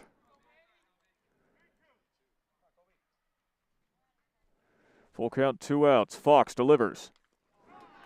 And it hits Artiga on the elbow. And he is so happy to take that one for the team. Now, the manager for Central Square, Bill Petrie, arguing that he's hanging too far over the plate and he should not be on first base. There's going to be a pinch runner, too. That's Aaron Coe coming in for him. He is arguing that he is too far over the strike zone. Didn't look it to me. We'll take one more look. He's saying he was leaning into the pitch. He did not move any further towards the plate when that pitch was coming towards him. He merely turned. That was a very clean at-bat. Runner on first. There's a bases on balls, says the umpire. Not a hit batsman. He says it didn't hit him, but it was too far inside. That is Artiga's first trip to first base this season, and now here is the man the Red Rams want up in this situation, Matt Alexander. Alexander 0 for 2 today with a walk, with the highest batting average, on-base percentage, and slugging percentage on the Red Rams squad. Alexander has not hit a home run yet this season, but he does have 7 extra base hits out of his 14 hits. So 50% of the time he gets a hit, it's an extra bagger. And the Red Rams need that run support right now. 2-0 count to Matt Alexander.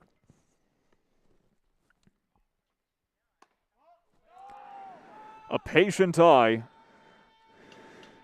Now, we all know Alexander has drawn more walks than anybody on the squad, but right now you might be thinking, maybe you go for one further outside the zone. But a big hack and nothing to show for it, 3-1.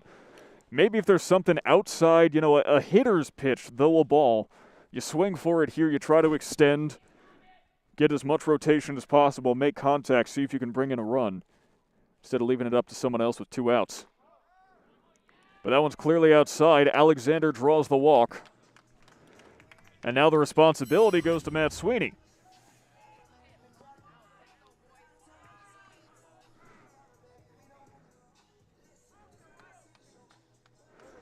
One out remaining for Central Square if they want to close this one out, but now there's runners on first and second for Matt Sweeney, who has 6 RBIs on the season. Of course, Carter King, the home run king for the Red Rams, on the on-deck circle right now.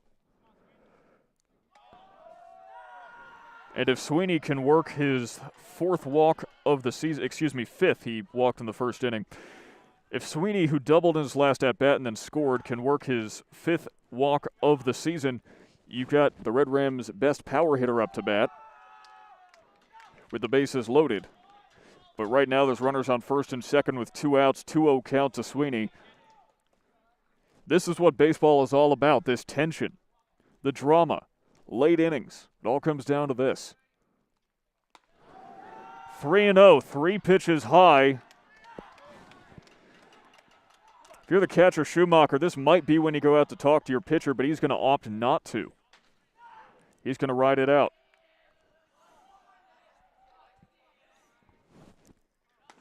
Four-pitch walk. The bases are loaded for Carter King. And now we will have a mound visit.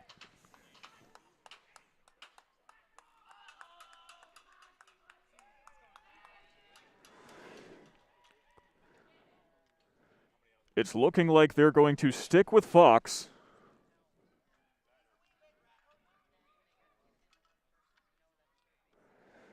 Or perhaps not.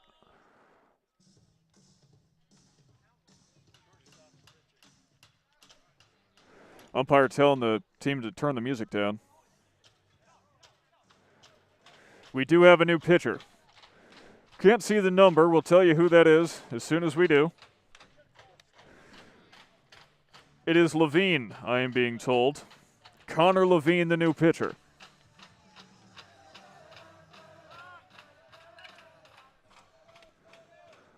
The Red Rams getting hyped and the umpire trying to push the kibosh on it.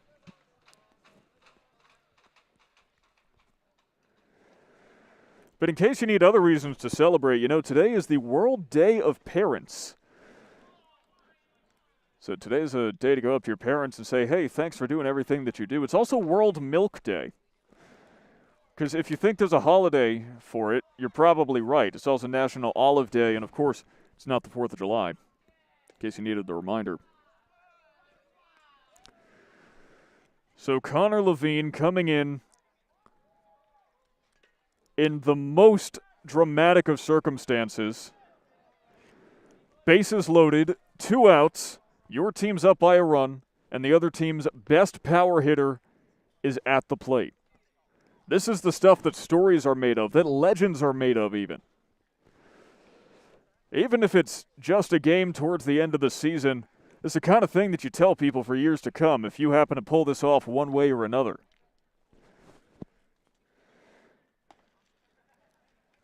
It is that wonderful trait of baseball that there is no clock, no time to worry about. This is the classic duel between the pitcher and the batter. It's what we all live for.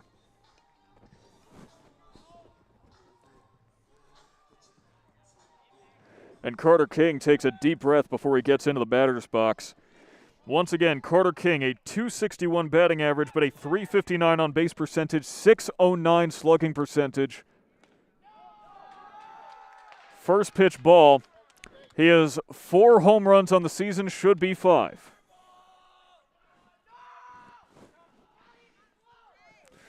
And the Red Rams are hyped in their dugout.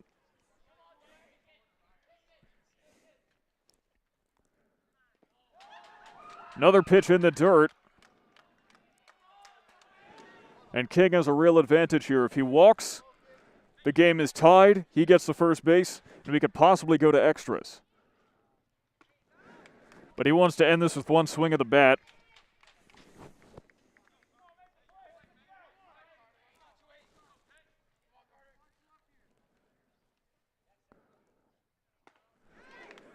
And now it's 2-2. Umpire calls time to clean the plate because this next pitch could be a deciding factor.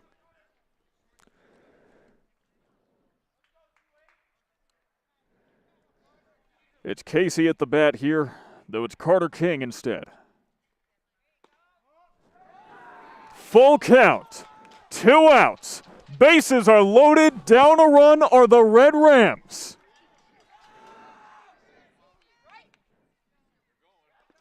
And he walks!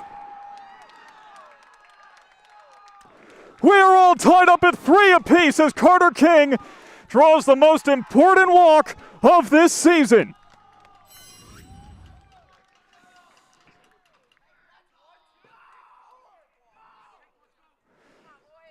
Aaron Coe scores.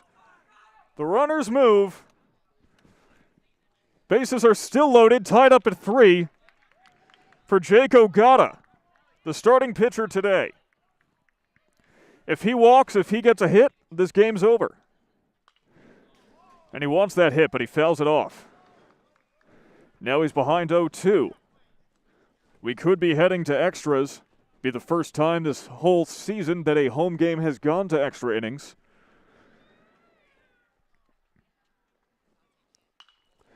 Fouled off once again by Ogata. He is staying alive. He knows what's on the line.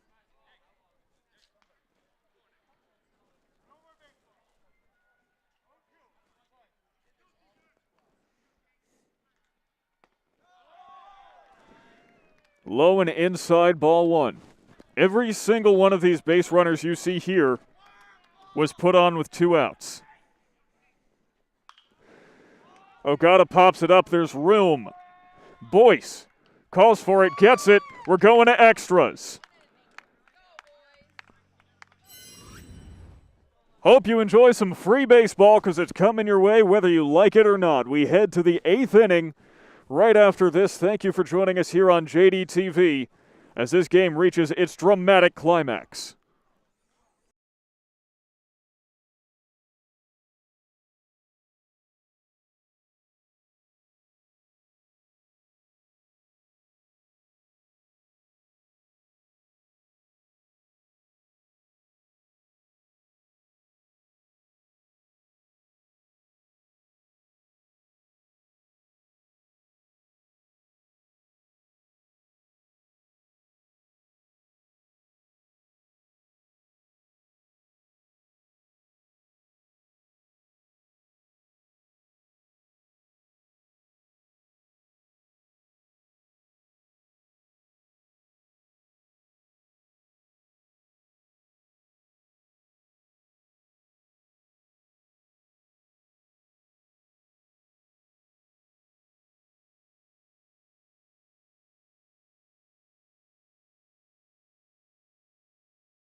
Welcome back, ladies and gentlemen.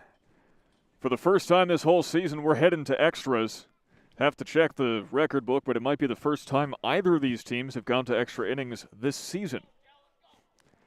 Hope you like baseball just as much as I do, because you're getting more of it. And Justin Ellithorpe will stay in the game for the Red Rams. Throws one behind the head of the batter Schumacher. Now, one of these score sheets only goes up to 9 innings, the other up to 14, so see when this ends. Fouled off.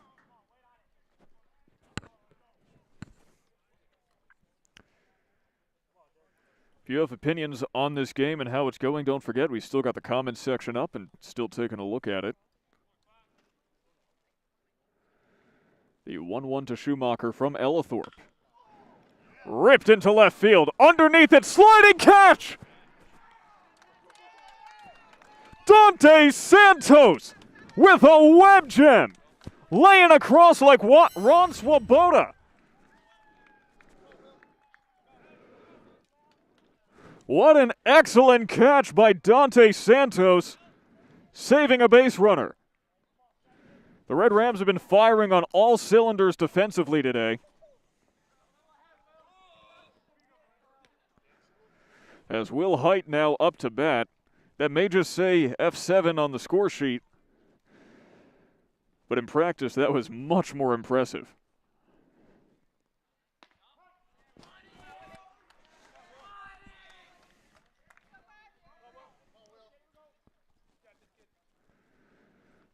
Oh, 0-2 count now. Ellithorpe grates some cheese. Taken back to left field. Santos heading back towards the wall. And another great catch! 2 in a row for the 5'4" Dante Santos, using every inch of his frame to make these last 2 catches. And oh my!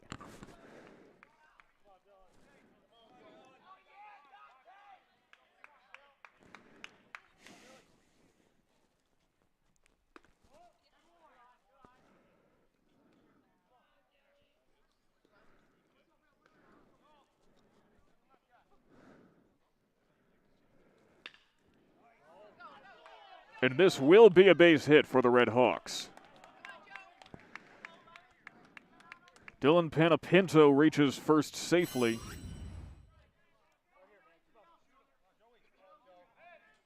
That's the 4th hit of the day for the Redhawks.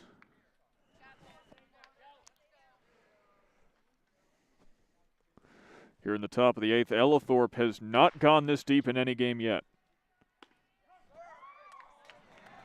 Once again, Ellithorpe came into this game with 5 1/3 innings pitched. This is his 6th inning if he finishes this one out. So he has more than doubled his season total in this game already. Oh, that was a Thanksgiving swing. All he got was Columbus Day. 0-2 count, 2 outs, runner on first for the Redhawks. Runner goes, popped up foul. Alexander does not have enough room to make that catch. You know what adds to Santos's incredible catch is that the sun is setting from behind home plate. Actually, here's a fun fact. Most baseball fields are actually positioned so that the sun sets behind it instead of in center field, so that batters don't have to deal with this glare of the sun as well as having to track the baseball. But that means that it's much more difficult for fielders when the sun is setting. So the sun is setting right in Santos' eyes, and yet he's still making those incredible catches.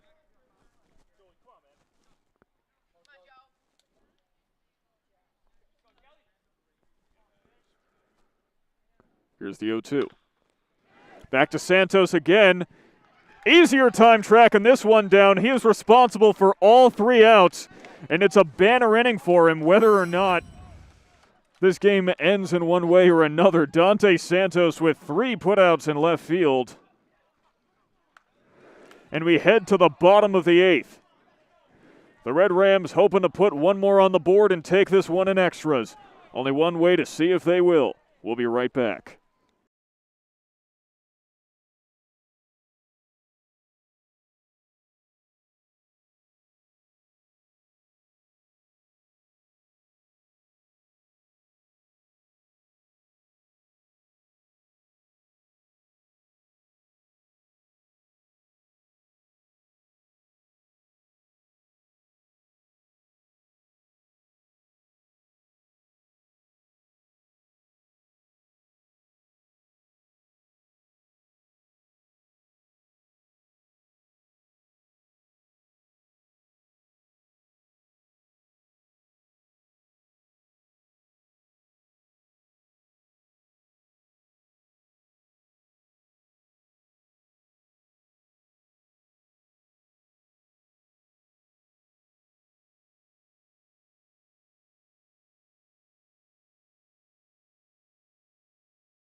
And we're back with the bottom of the eighth. And who better to start it off for the Red Rams than the man who just made 3 impeccable catches, Dante Santos. This was the third you're watching right now. First one was a shoestring, the second one on the run, having to leap for it. Santos was a human dynamo out in left field, and now we'll see if he can replicate that success at the plate. Santos 0 for 3 with an RBI on a sacrifice fly, and he rips it into center field. It'll drop in for a hit. Dante Santos on the board quickly, and the Red Rams have a base runner.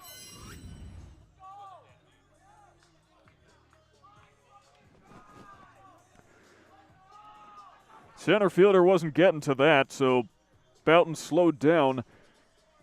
Dante Santos with his first hit of the game. And now Duncan Foss will peruse to the platter.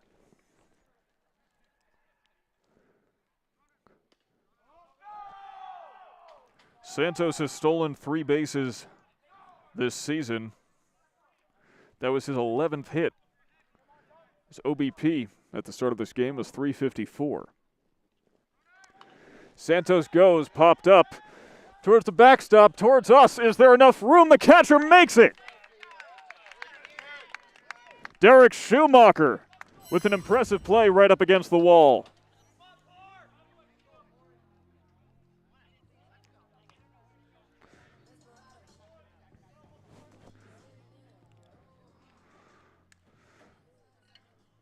Now it's Corey Kretsch, who is 0 for 3 today. Santos took off for the hit and run too, but now he's back on first base. Kretsch watches one go low in the zone. This game is going to have you on the has had us on the edge of our seats. Our one large collective seats, because I did not make that plural. I care about Kramer, as you should too. But you should care more about this game ongoing right now. 1-1, 1 out, 1 runner on first. Make it 2-1.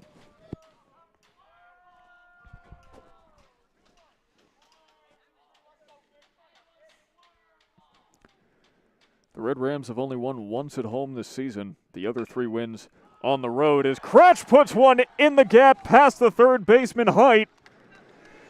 Now there's runners on first and second for Nolan Brand.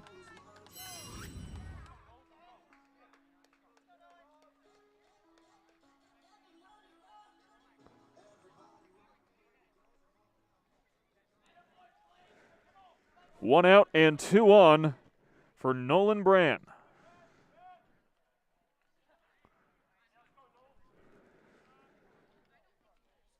Brand, the lefty, immediately swinging for the fences. Off that fence post, separating the backyard from the street. Red Rams up to 5 hits now. Batter calls time wisely. You haven't seen it a lot from the Red Rams today, disrupting the rhythm, dictating the pace of the at-bat. That's what a good hitter does.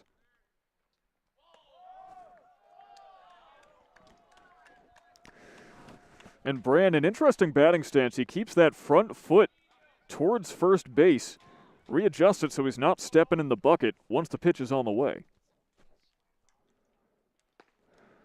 Handcuffed him. Count is 1-2.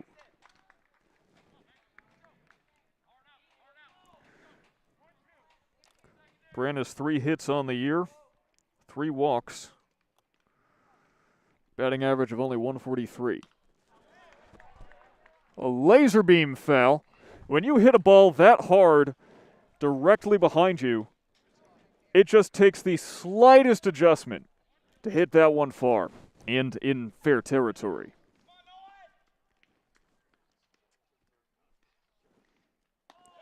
Breaking ball high, 2-2.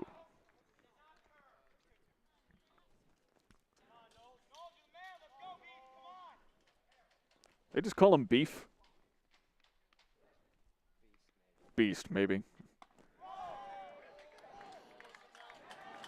beef bran. Not terrible. I think I prefer oat bran, though. That's a better nickname. Full count. Bran pops it up. Infield fly. That's 2.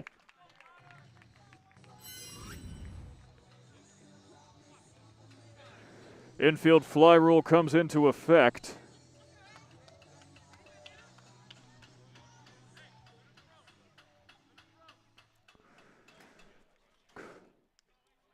Two outs, and it's Aaron Coe back up to bat. Artiga hit for him in the 7th. He was reinserted into the game once Artiga got to first. He was put in as the pinch runner. So he is back hitting for himself. A tough situation for the freshman to be in as he fouls it off his own cleat. Coe only batting .148, 27 at-bats, 4 hits, 1 walk. Cannot be reiterated enough times. He is a freshman. This is his first season of varsity competition. He was put onto the roster for his defensive capabilities, not for his hitting, but his hitting is what needs to shine with an 0-2 count, 2 outs, and 2 runners on in the bottom of the 8th.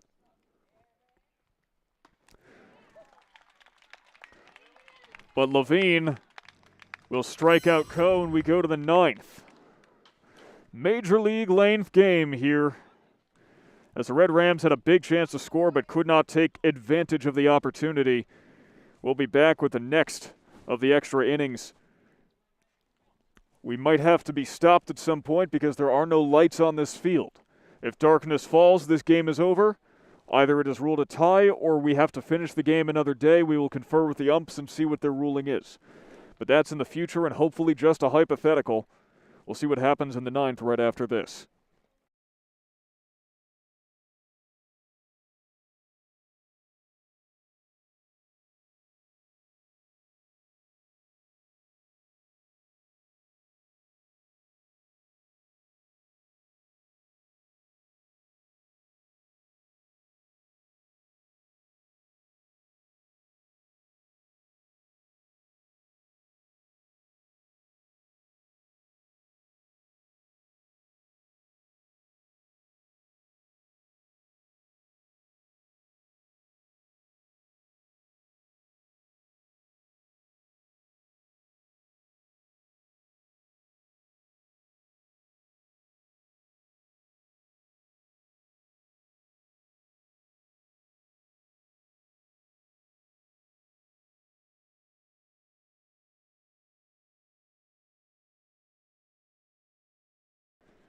Top of the 9th now.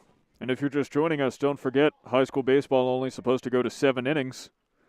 As Nate Boughton will get at bat number 4. Justin Ellithorpe still on the mound, benefiting from these really quick innings. His pitch count, though we don't have it next to us, assuredly lower than one might expect. Going this deep into a game, he was brought in the 3rd inning, got all 3 outs in the 3rd inning. So this is inning number 6. 6 full innings then for him, if I'm doing my math correct. Inning number 7 for him. And remember, Ellithorpe is a closer. Is a late inning reliever. And this is inning number 7. 3-0 count, this could be a symptom. And a 4-pitch walk. You see his frustration as he puts the first runner on base.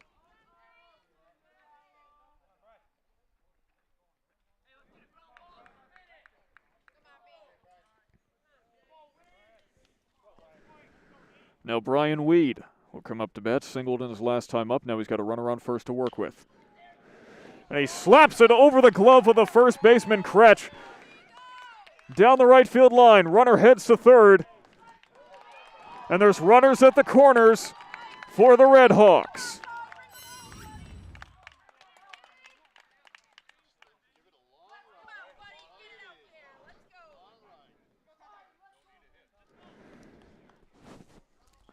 And Coach Ryan Dira effectively sitting on the stump. He is waiting in the on-deck circle, one more base runner, and it's possible that Ellithorpe's out of this game.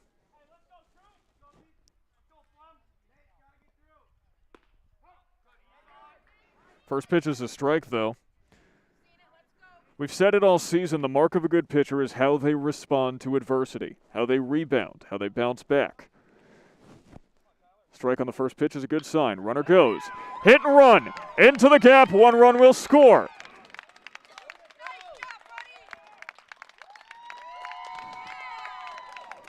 And an RBI single for Tyler Fleming makes this 4-3.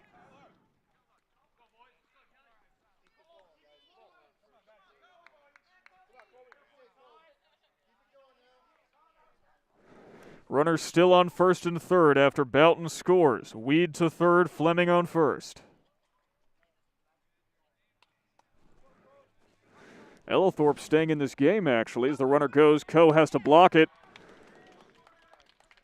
And that's the wise thing to do. Don't want to risk a double steal, allow yet another run to score.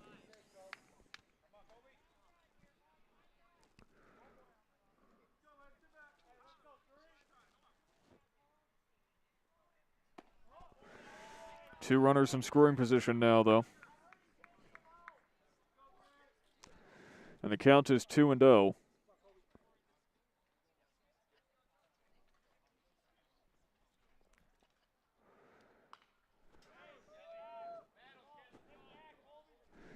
Ellithorpe came into this game with 5 1/3 innings pitched this whole season.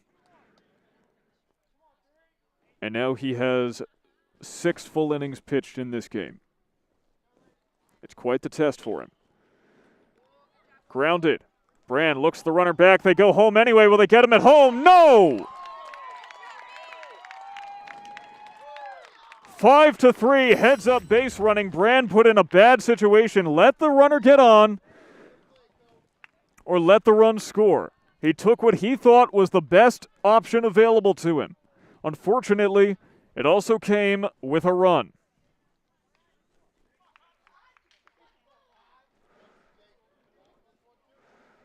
So now there's just a runner on third and one out, as Coach Dira seems to allow Ellithorpe to keep going against the pitcher Connor Levine. Fleming to third, Weed scores.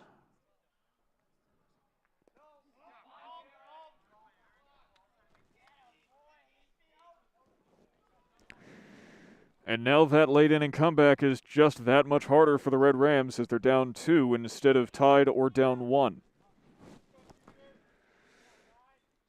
Perhaps Coach Dira doesn't think there's another pitcher in the bullpen that he trusts. Or perhaps he wants this to be a learning experience for Ellithorpe. After all, the Red Rams down 4-9 this season.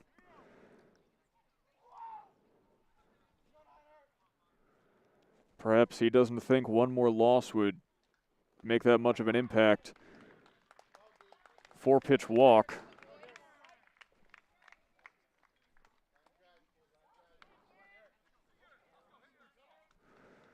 Levine walks. Levine. And now Derek Schumacher, the catcher, is up to bat. And Coach Dira will officially come out to the mound.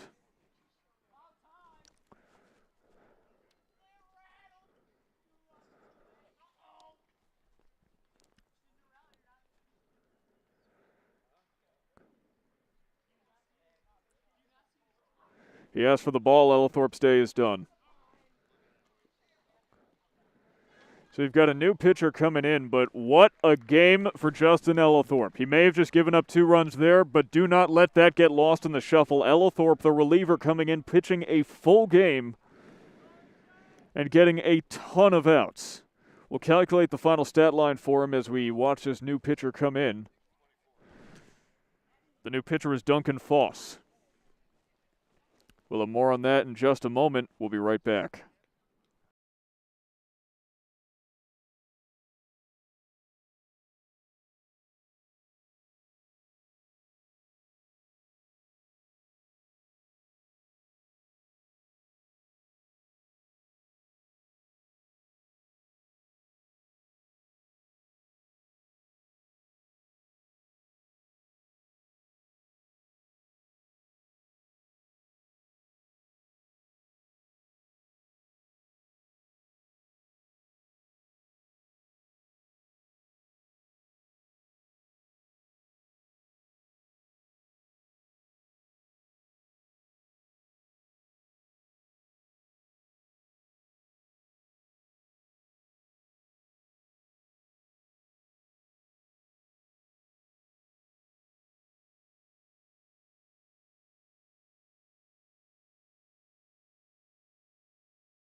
The new pitcher is Duncan Foss, but do not let Ellithorpe's performance be lost in the shuffle. 6 1/3 innings pitched, no strikeouts, but only 2 walks, 3 hits, and 3 runs.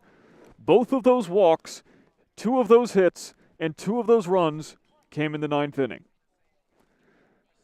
An incredible stat line for Ellithorpe, the reliever, going the distance and then some, but now it's up to Duncan Foss, his first pitch in the dirt, and the runner will go to second.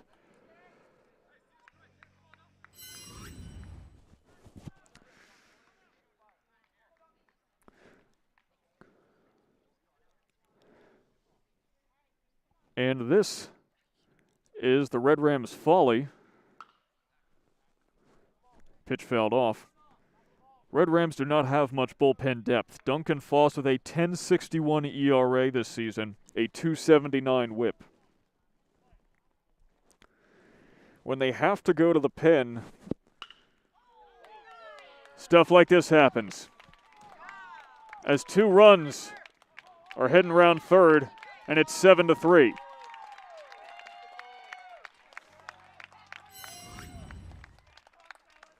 Schumacher with a 2 RBI single.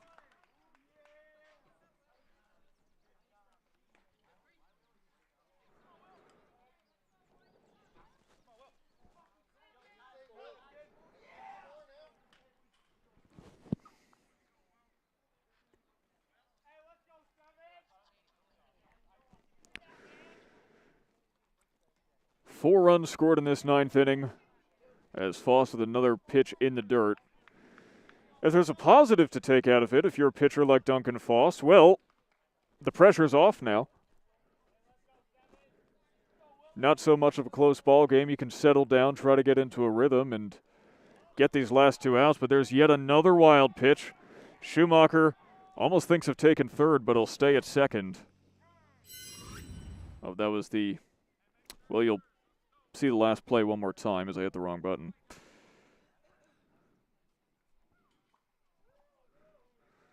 And Aaron Coe out to talk with Foss.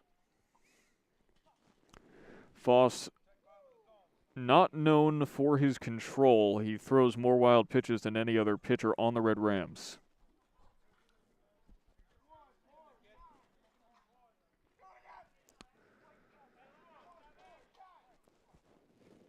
And it's possible this game could take a slow and painful conclusion now.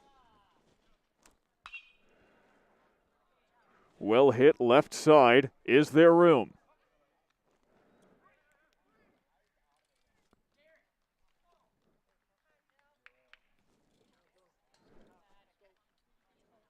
That's an out.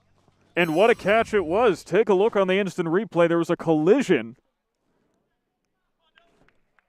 But Santos came down with it out in the left field. So rule that an F7 if you're keeping score at home.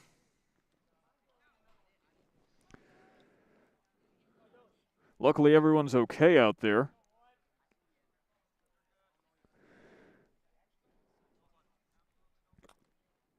But now it's Dylan Panapinto.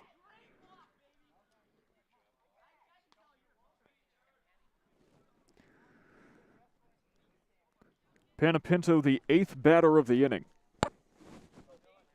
This is the biggest inning for any team in this game so far. Foss, his release point is off today. He's releasing very late on these pitches. He's aiming in the dirt.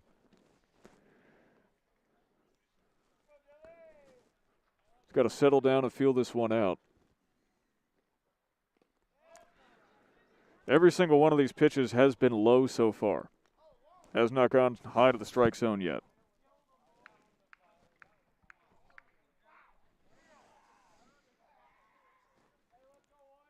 .30 count, 2 outs, runners on second. And he does get Panapinto to foul off against the fence behind us.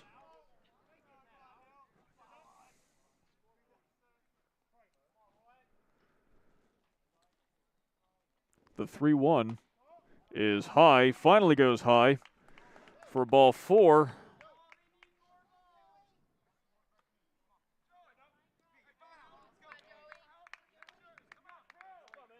And now it is time for batter number 9 of the inning.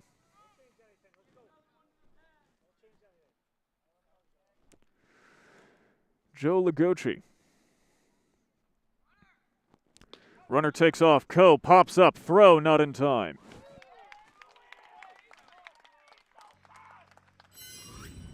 A stolen base for the catcher. Not often you see wheels on the catcher.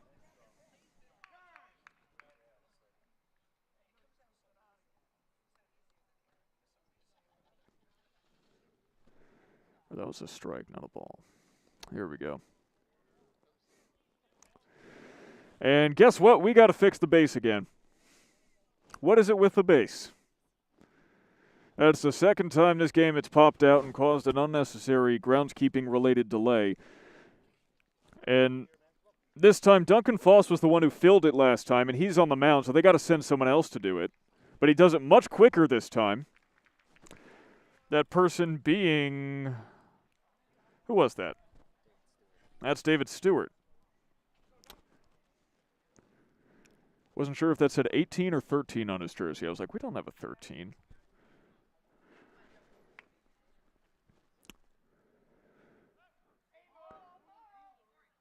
Foss looks the runner back.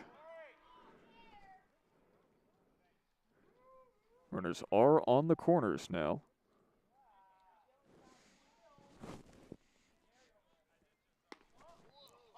Late tailing movement, and Coe had to dive just to keep that from getting to the backstop, and it's a good thing he did, or else another run would have scored.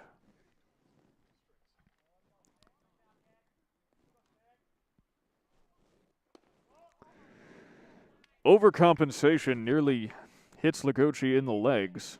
2-1. Foss has always been a bit of a wild thing, but he's really living up to the moniker today. Struggling to find the strike zone. Throw over. And Kretsch had to jump. Even his pickoff attempts aren't hitting the mark today. Sometimes you just have those days. Runner goes, swing and a miss. Double steal. And that's why you don't throw to second in a game like this.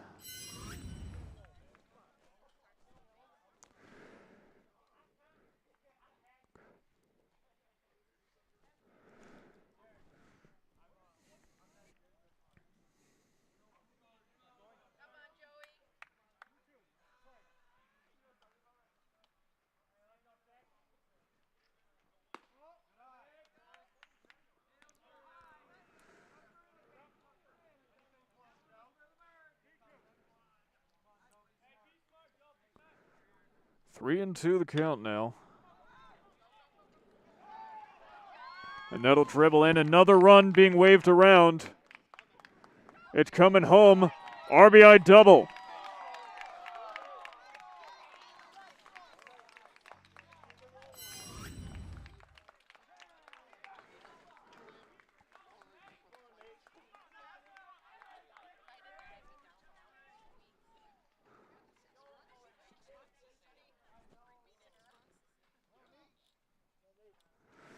Six runs in the ninth inning, and Ligochi has run me out of room on the score sheet.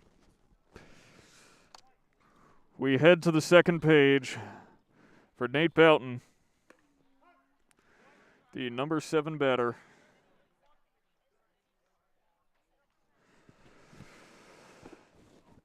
A 6-run ninth inning for Central Square.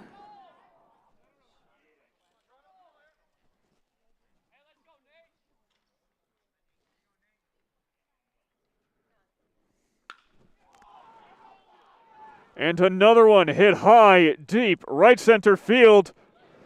And a great catch for out number 3. But the damage has been done.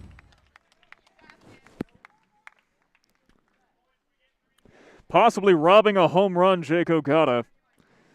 But we head to the bottom of the ninth, and the Red Rams heading into the ninth inning, were tied.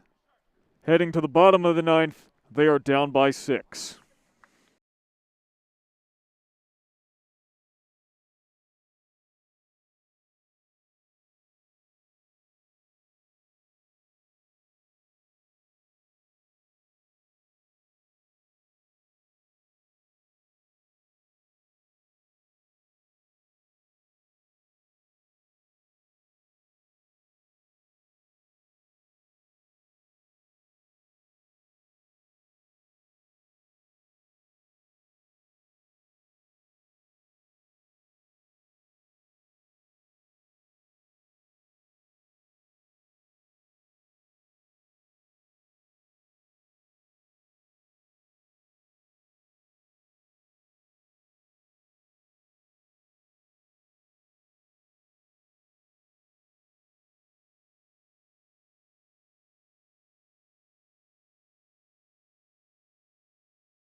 It is the bottom of the ninth now, not in the way you're used to. This is the second extra inning, and the Red Rams now down by 6 after tying it up. A 6th run top of the ninth for the Redhawks, and now it's the 1-2-3 batters. We'll have to try to get something going for the Red Rams. Never say never, especially not in baseball. I'm going to go out on a limb and say more weird stuff happens in baseball than any other sport. So Alexander puts some stank on it, gets by Buckner, or Boyce to be specific. Would you rule that an error? That is actually the first error by either team this entire game.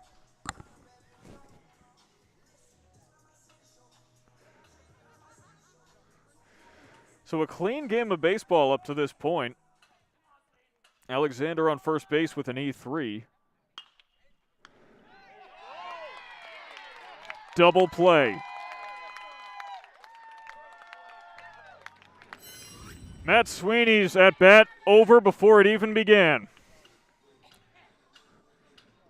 Boyce redeems himself. Catch and step.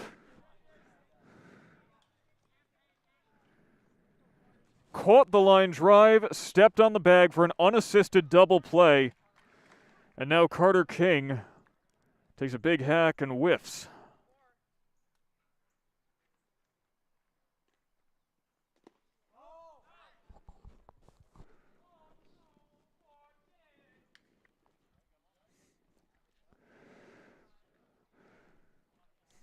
Now Schumacher has to walk it off. Looks like he took a foul ball right to the foot.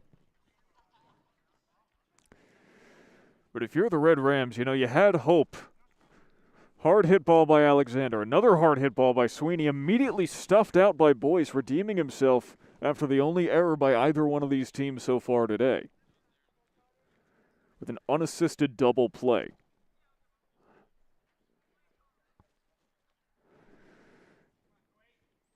Carter King is 1 for 3 with a walk and an RBI double today. But the Red Rams need more than that to get back into this. Down to their final strike. King swings hard and he misses hard, so he has a decent number of strikeouts.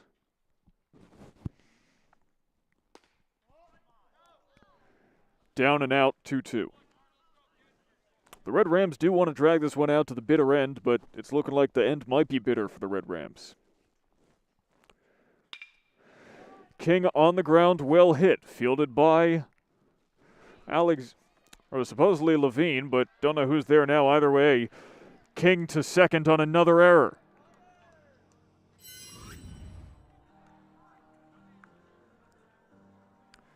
That's a throwing error, so that's an E6.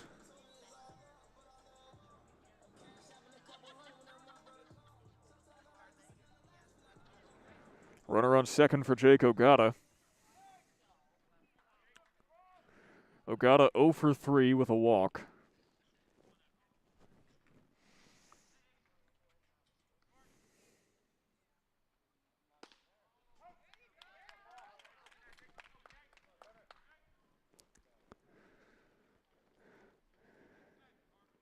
If you're the Red Rams, you at least want another run here, just for the moral victory of it. Is Ogata now down 0-2 count. Shouldn't have swung at that pitch, but he did.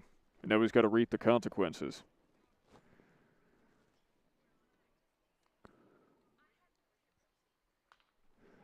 Ogata fouls off.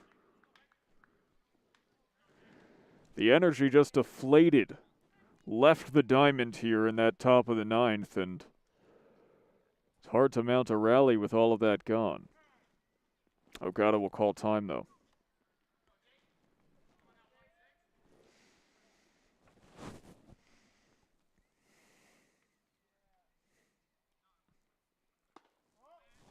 Ball high, 1-2. It's been an action-packed game, though it was low scoring until the 7th.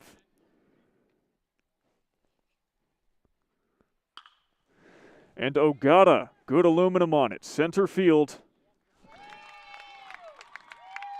Boughton comes down to the catch, and that's the ball game.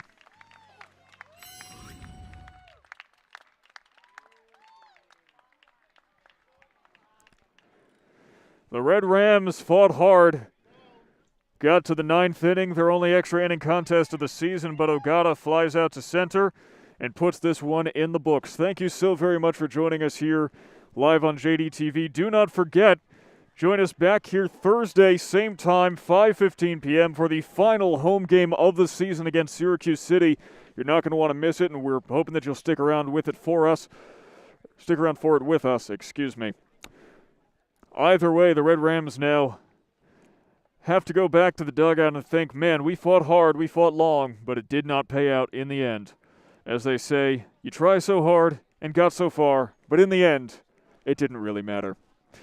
My name is Sam Gelfand, the voice of the Red Rams, and on behalf of everyone here at JDTV and Section 3 Athletics, have a very good night wherever you may be.